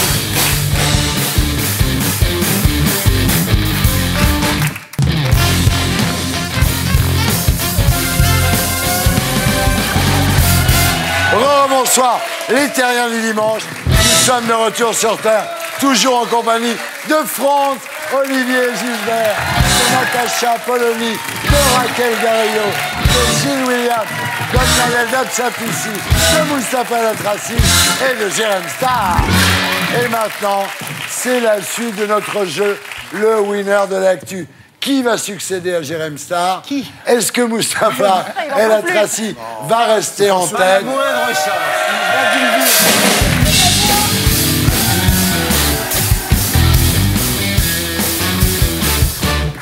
Et voilà. Je vous rappelle quand même qu'il faut attendre la fin de l'énoncé avant de répondre. Oui. Mon cher Gisbert. Alors, on y va. Vas-y. Dans une interview accordée au Figaro, qu'a déclaré Christian Estrosi à propos de sa famille politique? Nous continuons d'aller dans le mur en klaxonnant. Si Wauquiez prend la tête des Républicains, je quitte la France. Nous nous sommes tous tirés une balle dans le pied ou on n'est vraiment qu'une bande de gros losers. Balle dans le pied. Mais moi, je dis toute la Klaxonnant, monsieur Mustapha El Mais non, il Atrassi. dit que la fin de la phrase. J'ai dit toute la phrase. Attends. Mustapha. Un point juste pour sauver l'honneur. Parce que je suis ça galant, va. avec plaisir. Oh, merci. J'étais en train de me battre toute seule pour récupérer le point. Toi, tu me dis, allez, vas-y. J'espère on se voit au moins après, parce que... Qu'a offert Jacques Chirac à Emmanuel Macron lors de leur entrevue cet été? Une femme. Un portrait du général de Gaulle en bronze, un masque pygmée, une miniature représentant Marianne, le plan des couloirs secrets de l'Élysée ou le scalp de Nicolas Sarkozy. C'est le général de Gaulle. Le général de Gaulle. C'est là de Gaulle. Général de Gaulle, c'est moi qui l'ai dit avant toi. Gisbert. C'est pas vrai. Ah, mais oui. T'as combien? Je sais pas, mais non, on tu va te donner des vas points. Mais je te donne des points. Voilà. Moi, j'ai perdu Ça te va aujourd'hui. super bien. Non, je te donne tous mes points. Non, arrête de me draguer. Harcèlement de rue, là. Mais oui. Mais il te drague pas, il t'achète. Ah bon? Que réclame ce citoyen américain à l'État de l'Alabama? Le droit de se suicider à Disneyland, le droit de céder la totalité de ses biens à son chien, le droit d'épouser son ordinateur, le droit de changer de nom car il s'appelle Donald Trump. À son chien, à son chien. Dernière question. Non, vous avez le droit aux États-Unis. Épouser son ordinateur. On a le droit aux Les bonnes États-Unis. réponses, on les donne calmement. Ordinateur. Ordinateur. Qui remporte l'ours rouge? Je crois que c'est Raquel. Alors, on fait un replay sur le dernier truc. Je crois que c'est Raquel. Il vaut 10 Moi, j'ai points. Raquel. C'est Mustapha. Mustapha et la Tracy, mesdames, messieurs.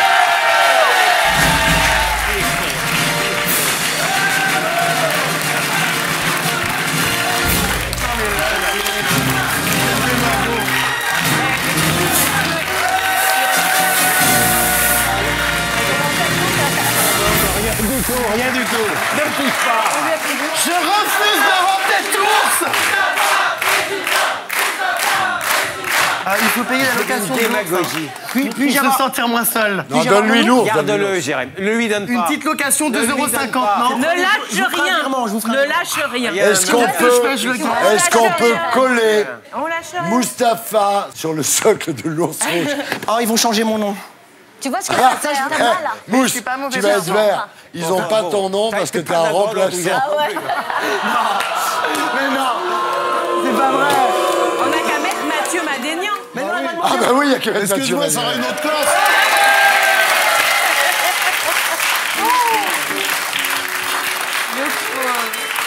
Ah là là là. Ah, Mathieu, on t'aime. Tu vas bientôt revenir. La Là, semaine je compatis, prochaine. là. Bravo. Bon, Mustapha, tu t'assois, Mustapha. Tiens, Thierry, tiens. Mustapha, tu t'assois à ta Thierry. place, s'il te plaît. Mustapha, nous ne te ferons pas de mal. Tu peux t'asseoir. Je veux une... Accroche-toi, Mustapha. Je veux le Twingo La avec police le veut blanc. négocier, Mustapha. Je veux des nouilles asiatiques. Mustapha, assieds-toi, nous ne te voulons pas de mal. Rends-toi, sois gentil. Pense à ta famille, La France n'a Mustapha. pas tenu ses promesses. Ne te fais pas exploser sur le plateau, Mustapha. Oh putain, ma ceinture me gratte. Merci à tous. C'est ça pour un Arménien. Ah, j'adore. Bon, attention, les terriens du dimanche ont maintenant à nouveau carte blanche. On repasse en zone libre, mesdames et messieurs.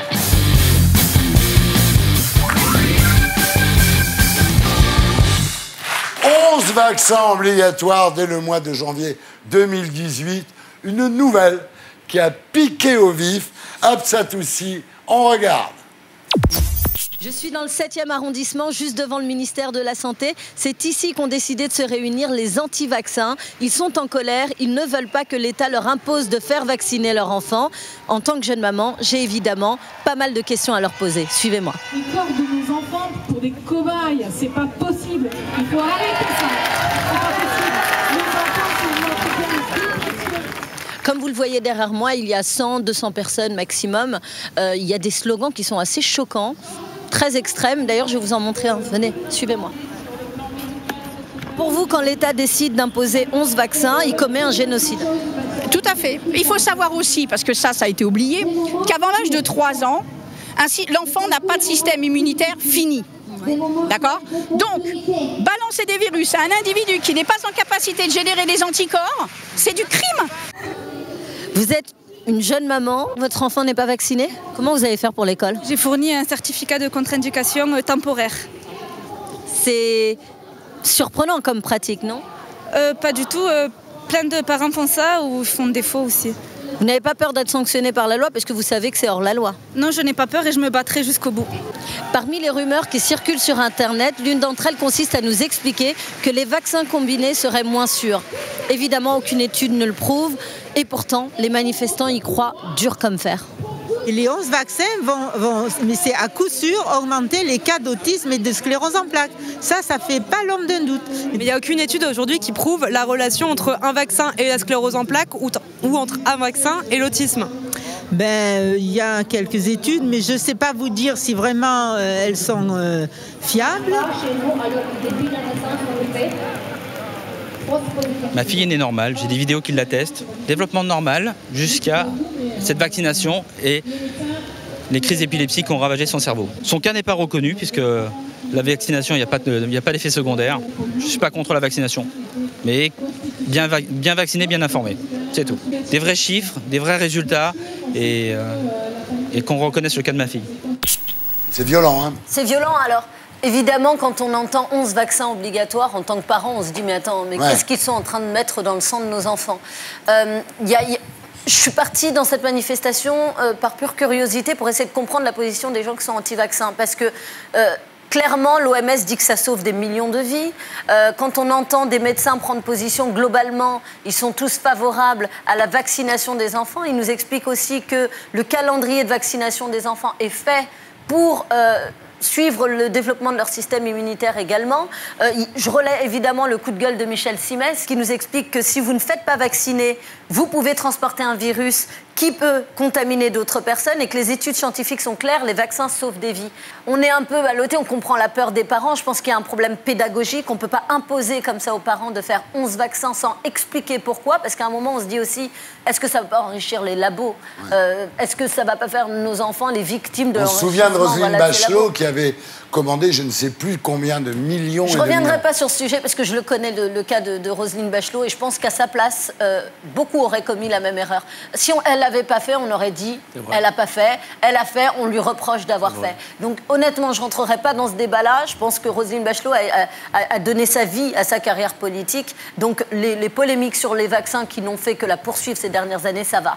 Voilà, je pense qu'à un moment, juste sur les anti-vaccins, je pense qu'il faut être raisonné. Je pense qu'il ne faut pas non plus faire des campagnes de désinformation. Mais je pense que l'État doit, de façon claire, informer les parents pourquoi, du jour au lendemain, on va imposer 11 vaccins, parce que ça fait peur. Les pédiatres en pensent quoi? Alors justement, on est parti poser la question, effectivement, à un pédiatre, parce qu'on nous explique aussi pendant les manifestations qu'il y a des médecins complices, ça tourne à la machination. Donc évidemment, on se dit, en tant que jeune parent, on a envie de comprendre et on pose la question à un spécialiste.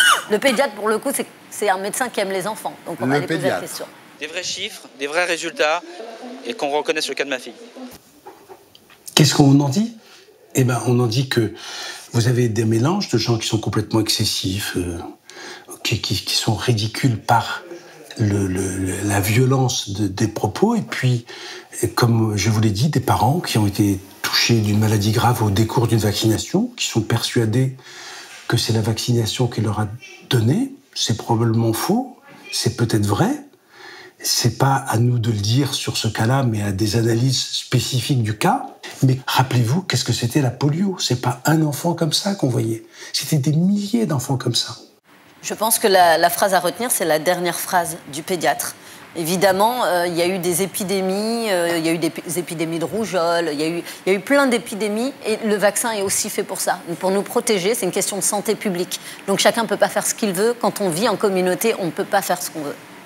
Oui, en Italie, il n'y a pas longtemps, il y a des gens qui sont morts de la rougeole. En France, il y a eu le cas. Oui, c'est-à-dire que si on ne fait plus vacciner les enfants, on peut penser qu'ils vont avoir toutes les maladies qu'on avait quand on était petit. Absolument. Ouais. Alors, on vient d'une époque quand même où les gens mouraient de la poliomyélite, la variole, le tas de trucs, le typhus, la tuberculose, etc. Tout ça a été rangé. Et moi, j'ai trouvé c'est le modèle, un modèle de journalisme. Absatou n'est pas journaliste, mais alors vraiment, des reportages comme ça, c'est formidable parce qu'il y a tous les points de vue. Et c'est le spécialiste de la tomate qui dit ça. Hein. Oui, absolument. Et d'autres sujets que tu ne connais pas, mon petit gars. Le thon rouge. Oui, le thon rouge et d'autres sujets que tu ne connais pas. Après, on peut comprendre Brigitte Bardot. Brigitte Bardot et d'autres. On a aimé. On peut comprendre la peur des parents. On peut comprendre la peur. Ah, mais ça, je comprends. Non, mais on peut comprendre la peur des parents parce qu'il y a réellement un lobby pharmaceutique qui exerce un pouvoir qui est absolument excessif, et en particulier en France où il est très puissant.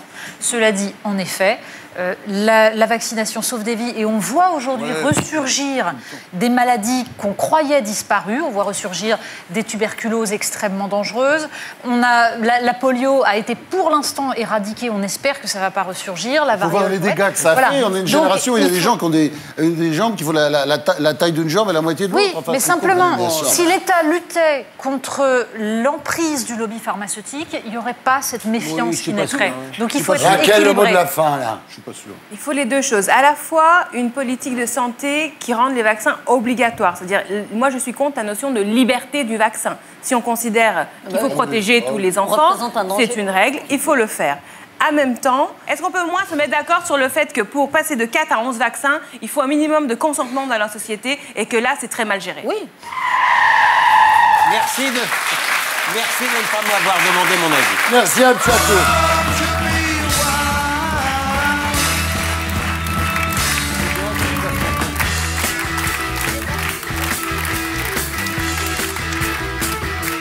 To be wild, Hatshepsut, mesdames, messieurs, maintenant, c'est l'heure des terriens de Tanguy Bastioro.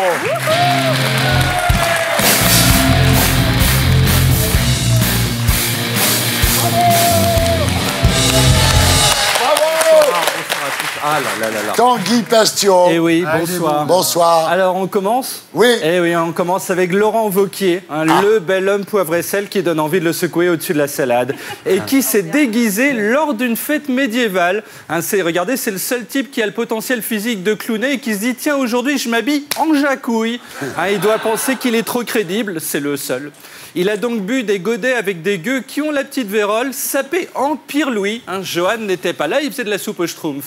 Puis il a défilé en collant qui lui moule le bassin avec un couteau près du pénis. Un seul faux mouvement, on avait le nouveau Farinelli. Il a enfin croisé une vache portant du cuir de vache. C'est comme si Kim Kardashian portait un string en peau de poufias. Alors Jean-François Copé, lui, a fait les journées du patrimoine parmi les Meldois, qui ne sont pas des patients en proctologie, mais des habitants de Meaux. Avec, regardez, des gens dans des bêtes. Une sorte de soirée zoophile soft pour les familles. Alors, Emmanuel Macron, le jeune loup du CAC 40 a comme d'habitude parcouru le globe en 15 jours. Il a le bilan carbone de Deep Purple en 72 après une tournée d'1 an et demi. Il s'est d'abord rendu aux Antilles où une opposante de son âge a tenté de l'étrangler. Puis il est revenu à Paris où il a signé une loi avec la garde des Sceaux et Castaner disposés derrière lui comme des ficus. On dirait le petit Nicolas quand il s'est pris une heure de colle parce qu'il a fait le con avec Alceste. À Paris, il a reçu la délégation Paris 2024 et lui a remis l'urne contenant les cendres du socialisme qu'il a tué en mai avec l'aide de Benoît Hamon. Alors pour cette occasion, il avait convié Hollande, à qui il a dit pour la photo, fais ta plus belle tête. Puis il l'a regardé et a dit enfin fais une tête quoi, on s'en fout. Il y avait aussi Nicolas Sarkozy, Louis de Funès et Babar. Les deux sont revenus à la maison, 10 ans d'impuissance politique réunis sur une même photo. Il y a plus d'échecs ici que dans une soirée chez Garry Kasparov. Alors n'empêche que ça y est, on les a eus, les JO de 2024, au prix d'efforts surhumains pour la délégation, puisque Pécresse et Hidalgo ont dû prendre le bus comme des pauvres. Elles ont ensuite été prises en charge par une cellule psychologique. Puis Paris a gagné, il faut dire qu'on était seul en lice, ça aide. Et Anne Hidalgo a surjoué la surprise. C'est la deuxième scène la moins réussie après la mort de Marion Cotillard dans Batman. Elle a ensuite posé avec le logo Paris 2024, le plus moche du monde, réalisé sur le logiciel Paint par des daltoniens. Et la tenue, cette longue tige d'une façon telle que tout le monde a pensé que c'était du X. On va encore dire que les Françaises vantent.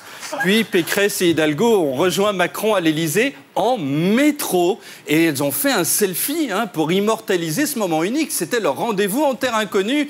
Hidalgo avait bien remarqué que dans la rue, il y avait des escaliers qui descendaient sous terre, mais elle ne savait pas ce que c'était. Alors à l'Élysée, ils ont tous fait la Tour Eiffel avec leurs doigts, puisque c'est comme ça qu'on dit Paris en langue des signes. De même, le Cap d'Agde, ça se dit comme ça. Dubaï, comme ça. Et Bagdad, comme ça. Alors Macron aussi a fait le geste. Regardez, il a appuyé très très fort sur les doigts d'une dame sexy. En fait, il fait l'amour avec les doigts, comme nous au début de soirée. Anne Hidalgo, elle, est restée vivre aux USA, où elle s'apprête à tourner dans le prochain Star Wars. Elle fera du Vélib avec Chewbacca. Alors ensuite, Emmanuel Macron a fait les journées du patrimoine avec Stéphane Bern. Ils ont admiré un buste de Gérard Larcher au sortir du salon Franck Provost. Puis Bern a frotté son aisselle gauche sur la tête de Théo, 8 ans, ce qui est considéré par la Convention des droits de l'enfant comme un acte de maltraitance. Si Hidalgo fait la même chose après avoir pris le métro, il faut la foutre en tôle. Ensuite, Macron a repris l'avion, parce que ça faisait 4h10 qu'il était en France. Et il a croisé le président iranien. C'est la première fois qu'un gros type à barbe blanche croise un gosse sans que ce soit Noël. Alors Macron, à l'ONU, a parlé devant un carrelage de marbre. Hein, on a l'impression de le voir encore habillé dans sa salle d'eau, juste avant qu'il se dessape pour prendre son bain avec Jérém Star. Enfin voilà, mais que de fantasmes en une seule photo, quoi. Alors, les ministres de Macron, eux, sont restés en France parce qu'il n'y a qu'une seule carte grand voyageur pour 24. Le Maire et Darmanin, qui sont 2 au ministère des Finances pour gérer les 16 € qui restent dans les caisses, ont ouvert leur bureau pour les journées du patrimoine. Le Maire a rencontré Romain, 5 ans, à qui il a dit « Allez, petite feignasse, au boulot hein. Avec la loi travail, dès 3 ans et demi, on va pouvoir bosser, on va éclater la Chine !» Puis il s'est choisi une nouvelle brosse à reluire pour les pompes de Macron, hein, parce qu'il a envie de tenir les 5 ans du mandat. Elisabeth Borne, ministre des Transports, a testé, elle, une voiture autonome, un seul rempart contre le terrorisme, puisque quand un déséquilibré dit à la bagnole « Vas-y, fonce sur la foule », la voiture répond « Non merci, j'aime autant rester sur la voie du milieu. Ensuite, je vais passer à la station de gonflage. » Stéphane Travert, commencez à le connaître, ministre de l'Agriculture, a croisé le chef Thierry Marx, hein, le seul Marx dont se revendiquent les gens d'En Marche. Alors il a posé devant un pied de cochon, hein, une bien triste fin pour Denis Baupin, et il a retrouvé Jean-Mi, votre robot Thierry, que vous avez viré comme une merde il y a 2-3 ans, et qui pour survivre a dû signer un contrat aidé dans l'équipe d'un ministre inconnu. Hein, Stéphane Travert a aussi annoncé qu'il allait prendre Stéphane Guillon, et moi j'ai son numéro, hein, pour quand vous vous séparerez de moi, bien sûr. Ça m'étonnerait. La télé, c'est un monde de chiens. Il n'y a que Stéphane Bern qui s'en sort bien. Alors, Gérard Collomb, lui, a passé la semaine à suivre les tempêtes et les ouragans sur les Antilles. Il a la vie d'Evelyne Delia, mais sans le brosouf. Et Benjamin Griveaux est allé au mondial de la coiffure. Hein, on lui a montré une coupe typiquement parisienne, celle de la personne qui s'est fait faire dessus par un pigeon. Hein, on l'a tous eu, bien sûr, un jour. Alors, les députés En Marche, qui ont tous l'âge du petit Romain, ont fait cette semaine un séminaire d'intégration où ils ont fait des selfies. Alors, ils sont cool et fresh, avec des sourires dignes d'Hollywood. Hein. Ils vont se récupérer Hidalgo. Et ils se sont cuités à nos frais. 250 000 € ils ont laissé au bar, ces poivreaux. Un résultat, ils étaient défoncés. Et regardez, ça a fini en gangbang. Hein. Là, on les voit en train d'attendre la dame. Puis, ils ont posé tous en écharpe. Hein. Ils ont ubérisé Christophe Barbier. À part les analyses politiques foirées, il ne va rien lui rester, quoi. Alors, à gauche, le week-end dernier, c'était la fête de l'UMA. Le dernier communiste a fait un discours avec son nom écrit en grand, parce que sinon, on ne sait pas qui c'est. Pierre Laurent, hein, qui a rencontré une jeune femme qui l'a bouffé du regard. La seule fille qui kiffe les communistes, ça doit être une paléontologue. Il a ensuite discuté avec Benoît Hamon, le liquidateur du PS, à qui personne n'avait parlé depuis 4 mois. Il a dû réapprendre les mots de base. Hein. Là, il sait dire bonjour et demander où sont les WC. Philippe Poutou est passé avec un t-shirt de soutien aux Palestiniens sur le stand des Kanaks. Alors lui, il fait toutes les luttes en même temps. Hein, c'est le couteau suisse de la révolte.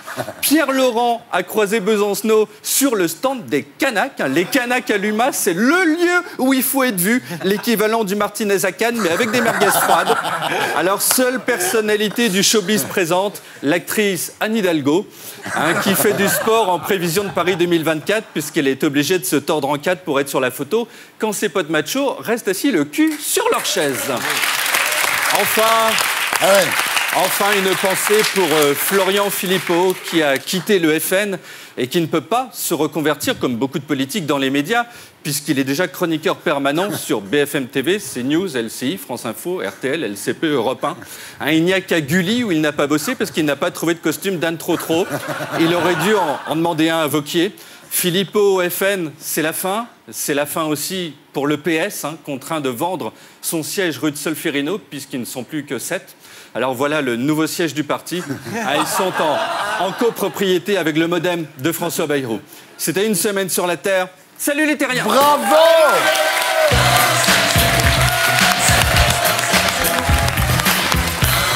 C'était Tanguy Passion. On le retrouve ici la semaine prochaine. Et d'ici là, sur c8.fr. C'est formidable. Il est assez génial. Formidable. Chaque semaine, tu dis comment il va faire mieux. C'est pas pour dire du mal de toi. Non, il était très bien, il était très bien. Il arrive à être bon 4 minutes. Moi, je tiens toute l'émission. Bravo, Tanguy. Bravo. Et maintenant, mesdames, messieurs, on passe au street talk de Glaco.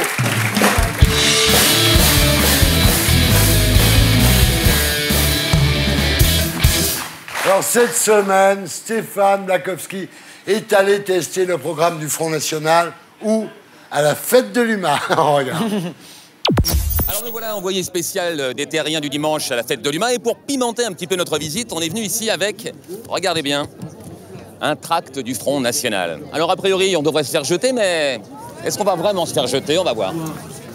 On a une liste de mesures sociales. On voudrait savoir si vous êtes pour ou contre. La retraite à 60 ans. Pour. Le maintien des 35 heures. Pour. L'augmentation de 200 € du SMIC. Pour. La baisse de 5% des tarifs EDF-GDF. Pour. Bon alors, moi ce qui me trouble, c'est que dans la liste que je vous ai citée, il y avait un piège. Regardez où je tirais les arguments. C'est où? Ah ouais, merde, putain. Bah ouais, mais bon, je veux que je vous dise. Oh merde. J'ai honte. Voilà, bon. En fait, vous êtes super d'accord avec elle. Non. Est-ce que vous êtes pour ou contre l'augmentation de 200 € du SMIC? Oh, oui. Bon alors, j'ai une mauvaise nouvelle pour vous. En fait, vous êtes hyper d'accord avec elle. Qui c'est ça? Ah non. Bah si, vous êtes d'accord avec toutes les mesures que je viens de citer. Nous, on n'est pas d'accord avec elle aussi. Non, mais bien sûr, si, on est d'accord avec les mesures. Vous n'arriverez pas à me convaincre, je suis un mélanchoniste de la première heure, voilà. Bah pourtant, vous êtes d'accord surtout avec elle? Non, tout ça c'est du mascara, voilà, ça va fondre. Dommage parce que le programme est à peu près le même. Ma foi. Pas exactement, mais vous me cherchez un peu, là. Vous faites un amalgame, là. Est-ce que finalement, on n'est pas plus proche de Le Pen quand on est à la fête de l'UMA que de Macron? Si, sur les aspects sociaux, si. Clairement. Nous, on est sur la défense des sans-papiers. Elle, les sans-papiers, elle veut les virer. Vous savez très bien que le programme social n'a rien à voir. Et c'est fait pour nous entuber, c'est monstrueux ce que vous faites. Bon, le tract Marine Le Pen, je vous le laisse pas? Non, sans façon. Non, sans façon. Alors, je vais vous dire, prenez-le et allez au petit coin là-bas. Et faites-en ce que vous voulez. Bravo à Stéphane Blakowski pour son street talk.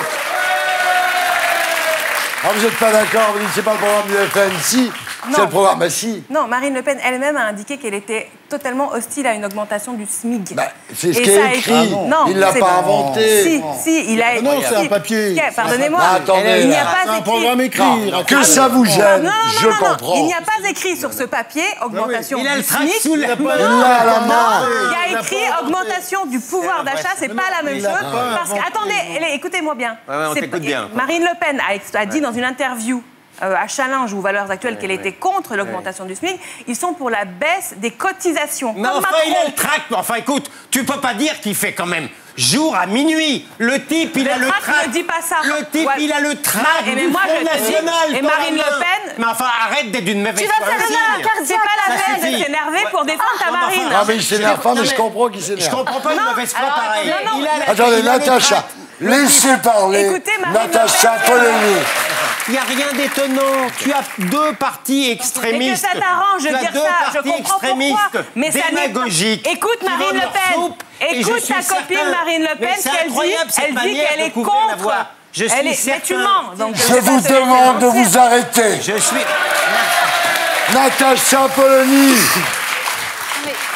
Il n'y a rien d'étonnant à ce que le Front National prenne des positions qui sont des positions sociales, puisqu'il y a eu toute une évolution du Front National qui s'est Avant tournée... le départ de Philippot. Alors justement, tout le problème est là. C'est-à-dire que le Front National...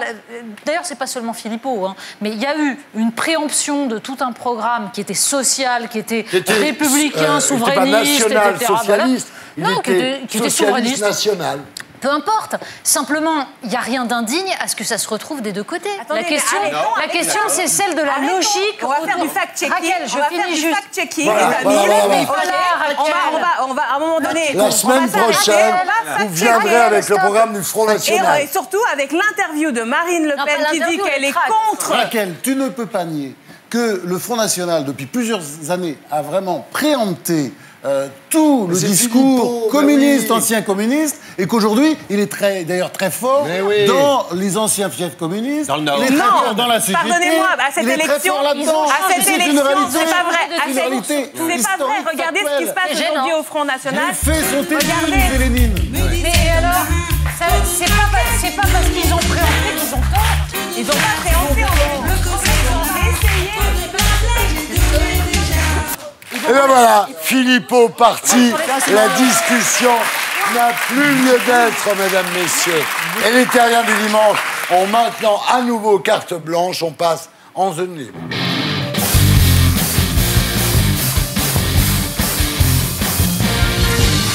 Alors, il y a quelques jours, le Conseil représentatif des associations noires et plusieurs personnalités ont lancé un appel pour débaptiser des collèges et des lycées. À la fin du mois d'août, il avait appelé à déboulonner des statues. Un sujet, William, qui ne vous a pas laissé de marbre. Certainement pas. Nous, on a rencontré Louis-Georges Tin, le président du CRAN. On regarde.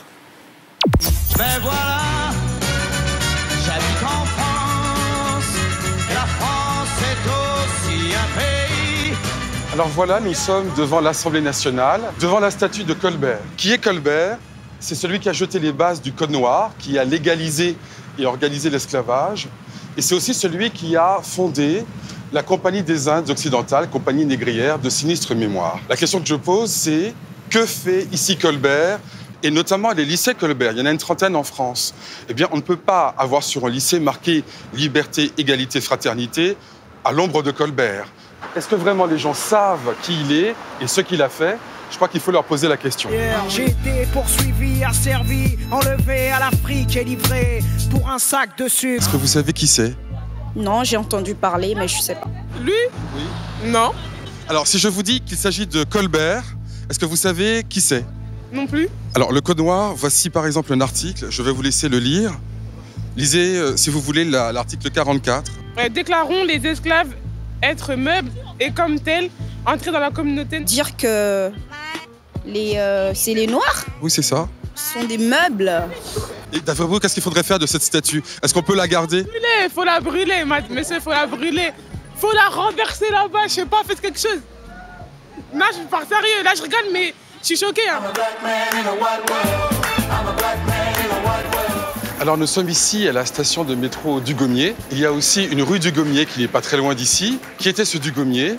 Eh bien, c'était un esclavagiste, un propriétaire d'esclaves guadeloupéen à la fin du 19e siècle. Voilà quelques exemples de personnalités qui sont montrées comme des héros, alors qu'en réalité, ce sont des bourreaux.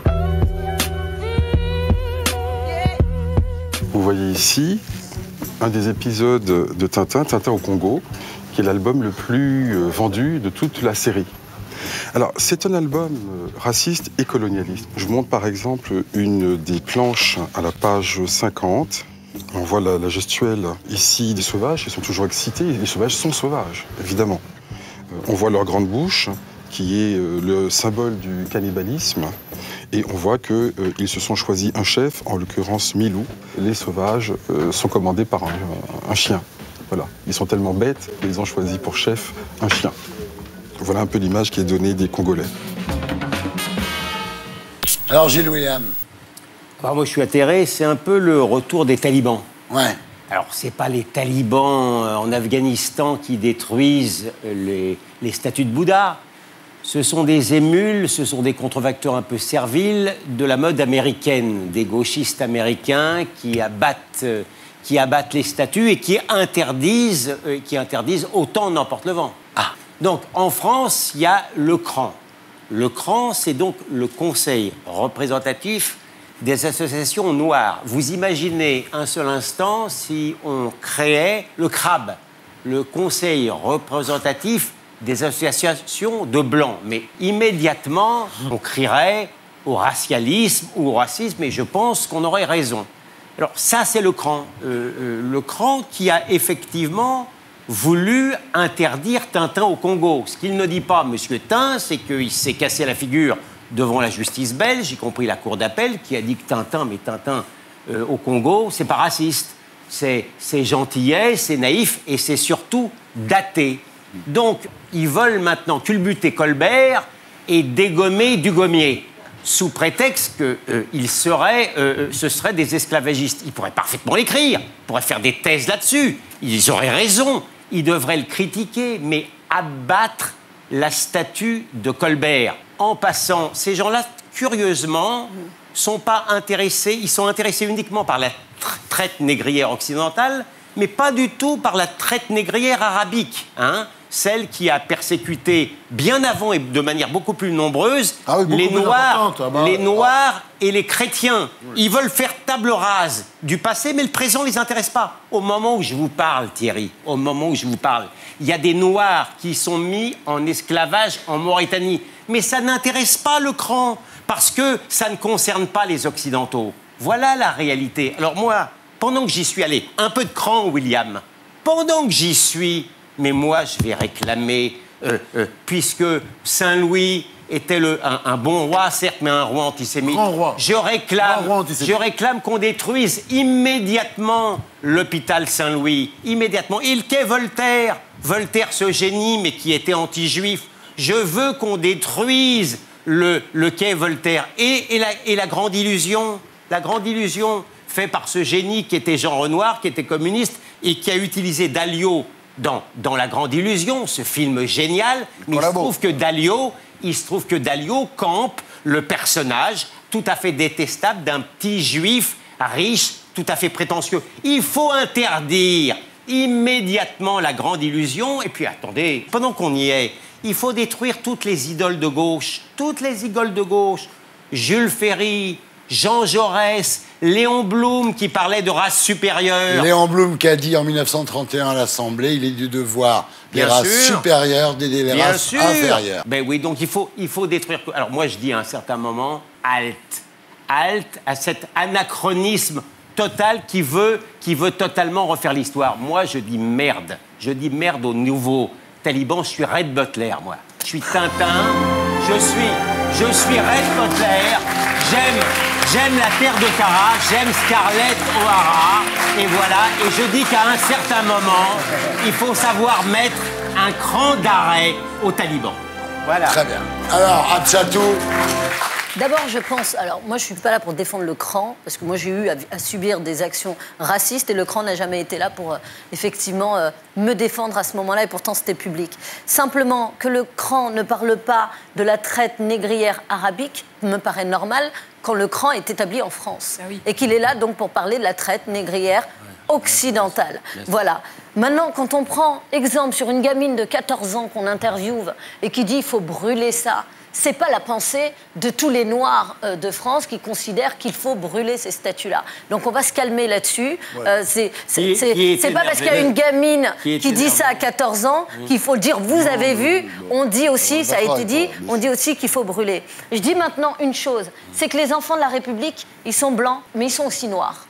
Et ces enfants noirs, ils peuvent se sentir offensés quand on érige en exemple une statue qui représente Colbert, qui a établi le code noir, qui a rendu esclave, je vous ai laissé parler, s'il vous plaît, qui a rendu esclave mes ancêtres.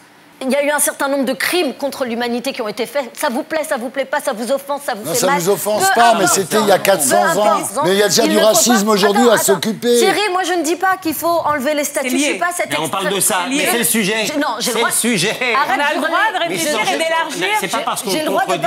C'est pas parce qu'on contredit qu'on hurle. Tout n'est pas la caricature. Alors attends, j'ai à côté de moi un avocat, un plaideur qui va me laisser terminer parce que toi c'est ton métier, c'est pas le mien. Moi j'ai envie simplement de dire qu'à un moment il y a des gens qui souffrent et qui ont souffert d'entendre que leurs ancêtres ont été considérés comme des meubles, traités comme des animaux et à qui on a enlevé toute humanité.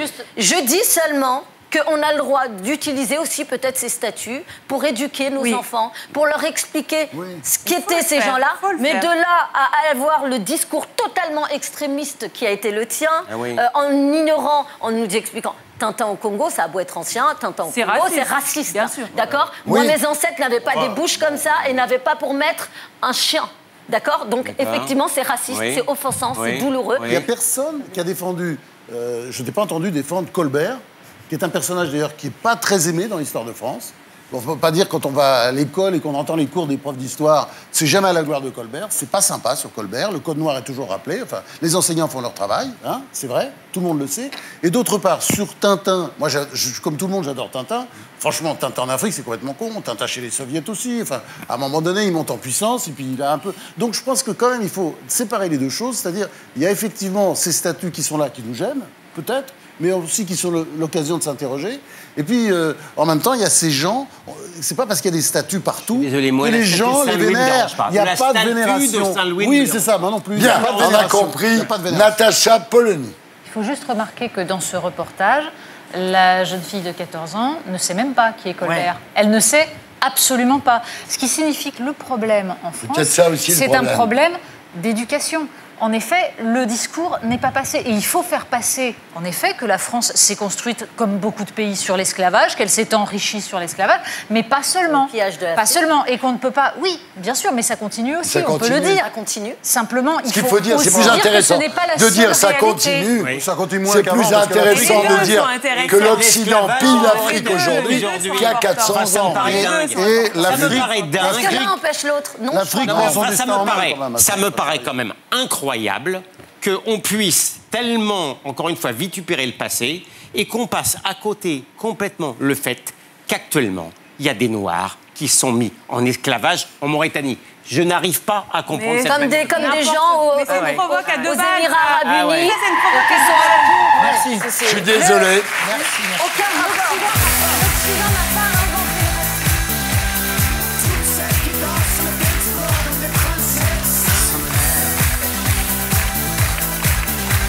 C'était les Terriens du dimanche. Ouais, votre talk du dimanche soir avec France Olivier, Natacha, Raquel, Gilles William, Absatou, Mustapha El, Jérém. Merci à tous ceux qui m'ont aidé à faire cette émission. Merci à Stéphane, Simon. Rendez-vous ici la semaine prochaine à 19h05 et d'ici là sur c8.fr pour revoir l'émission. Et n'oubliez pas, les Terriens n'ont peur de rien.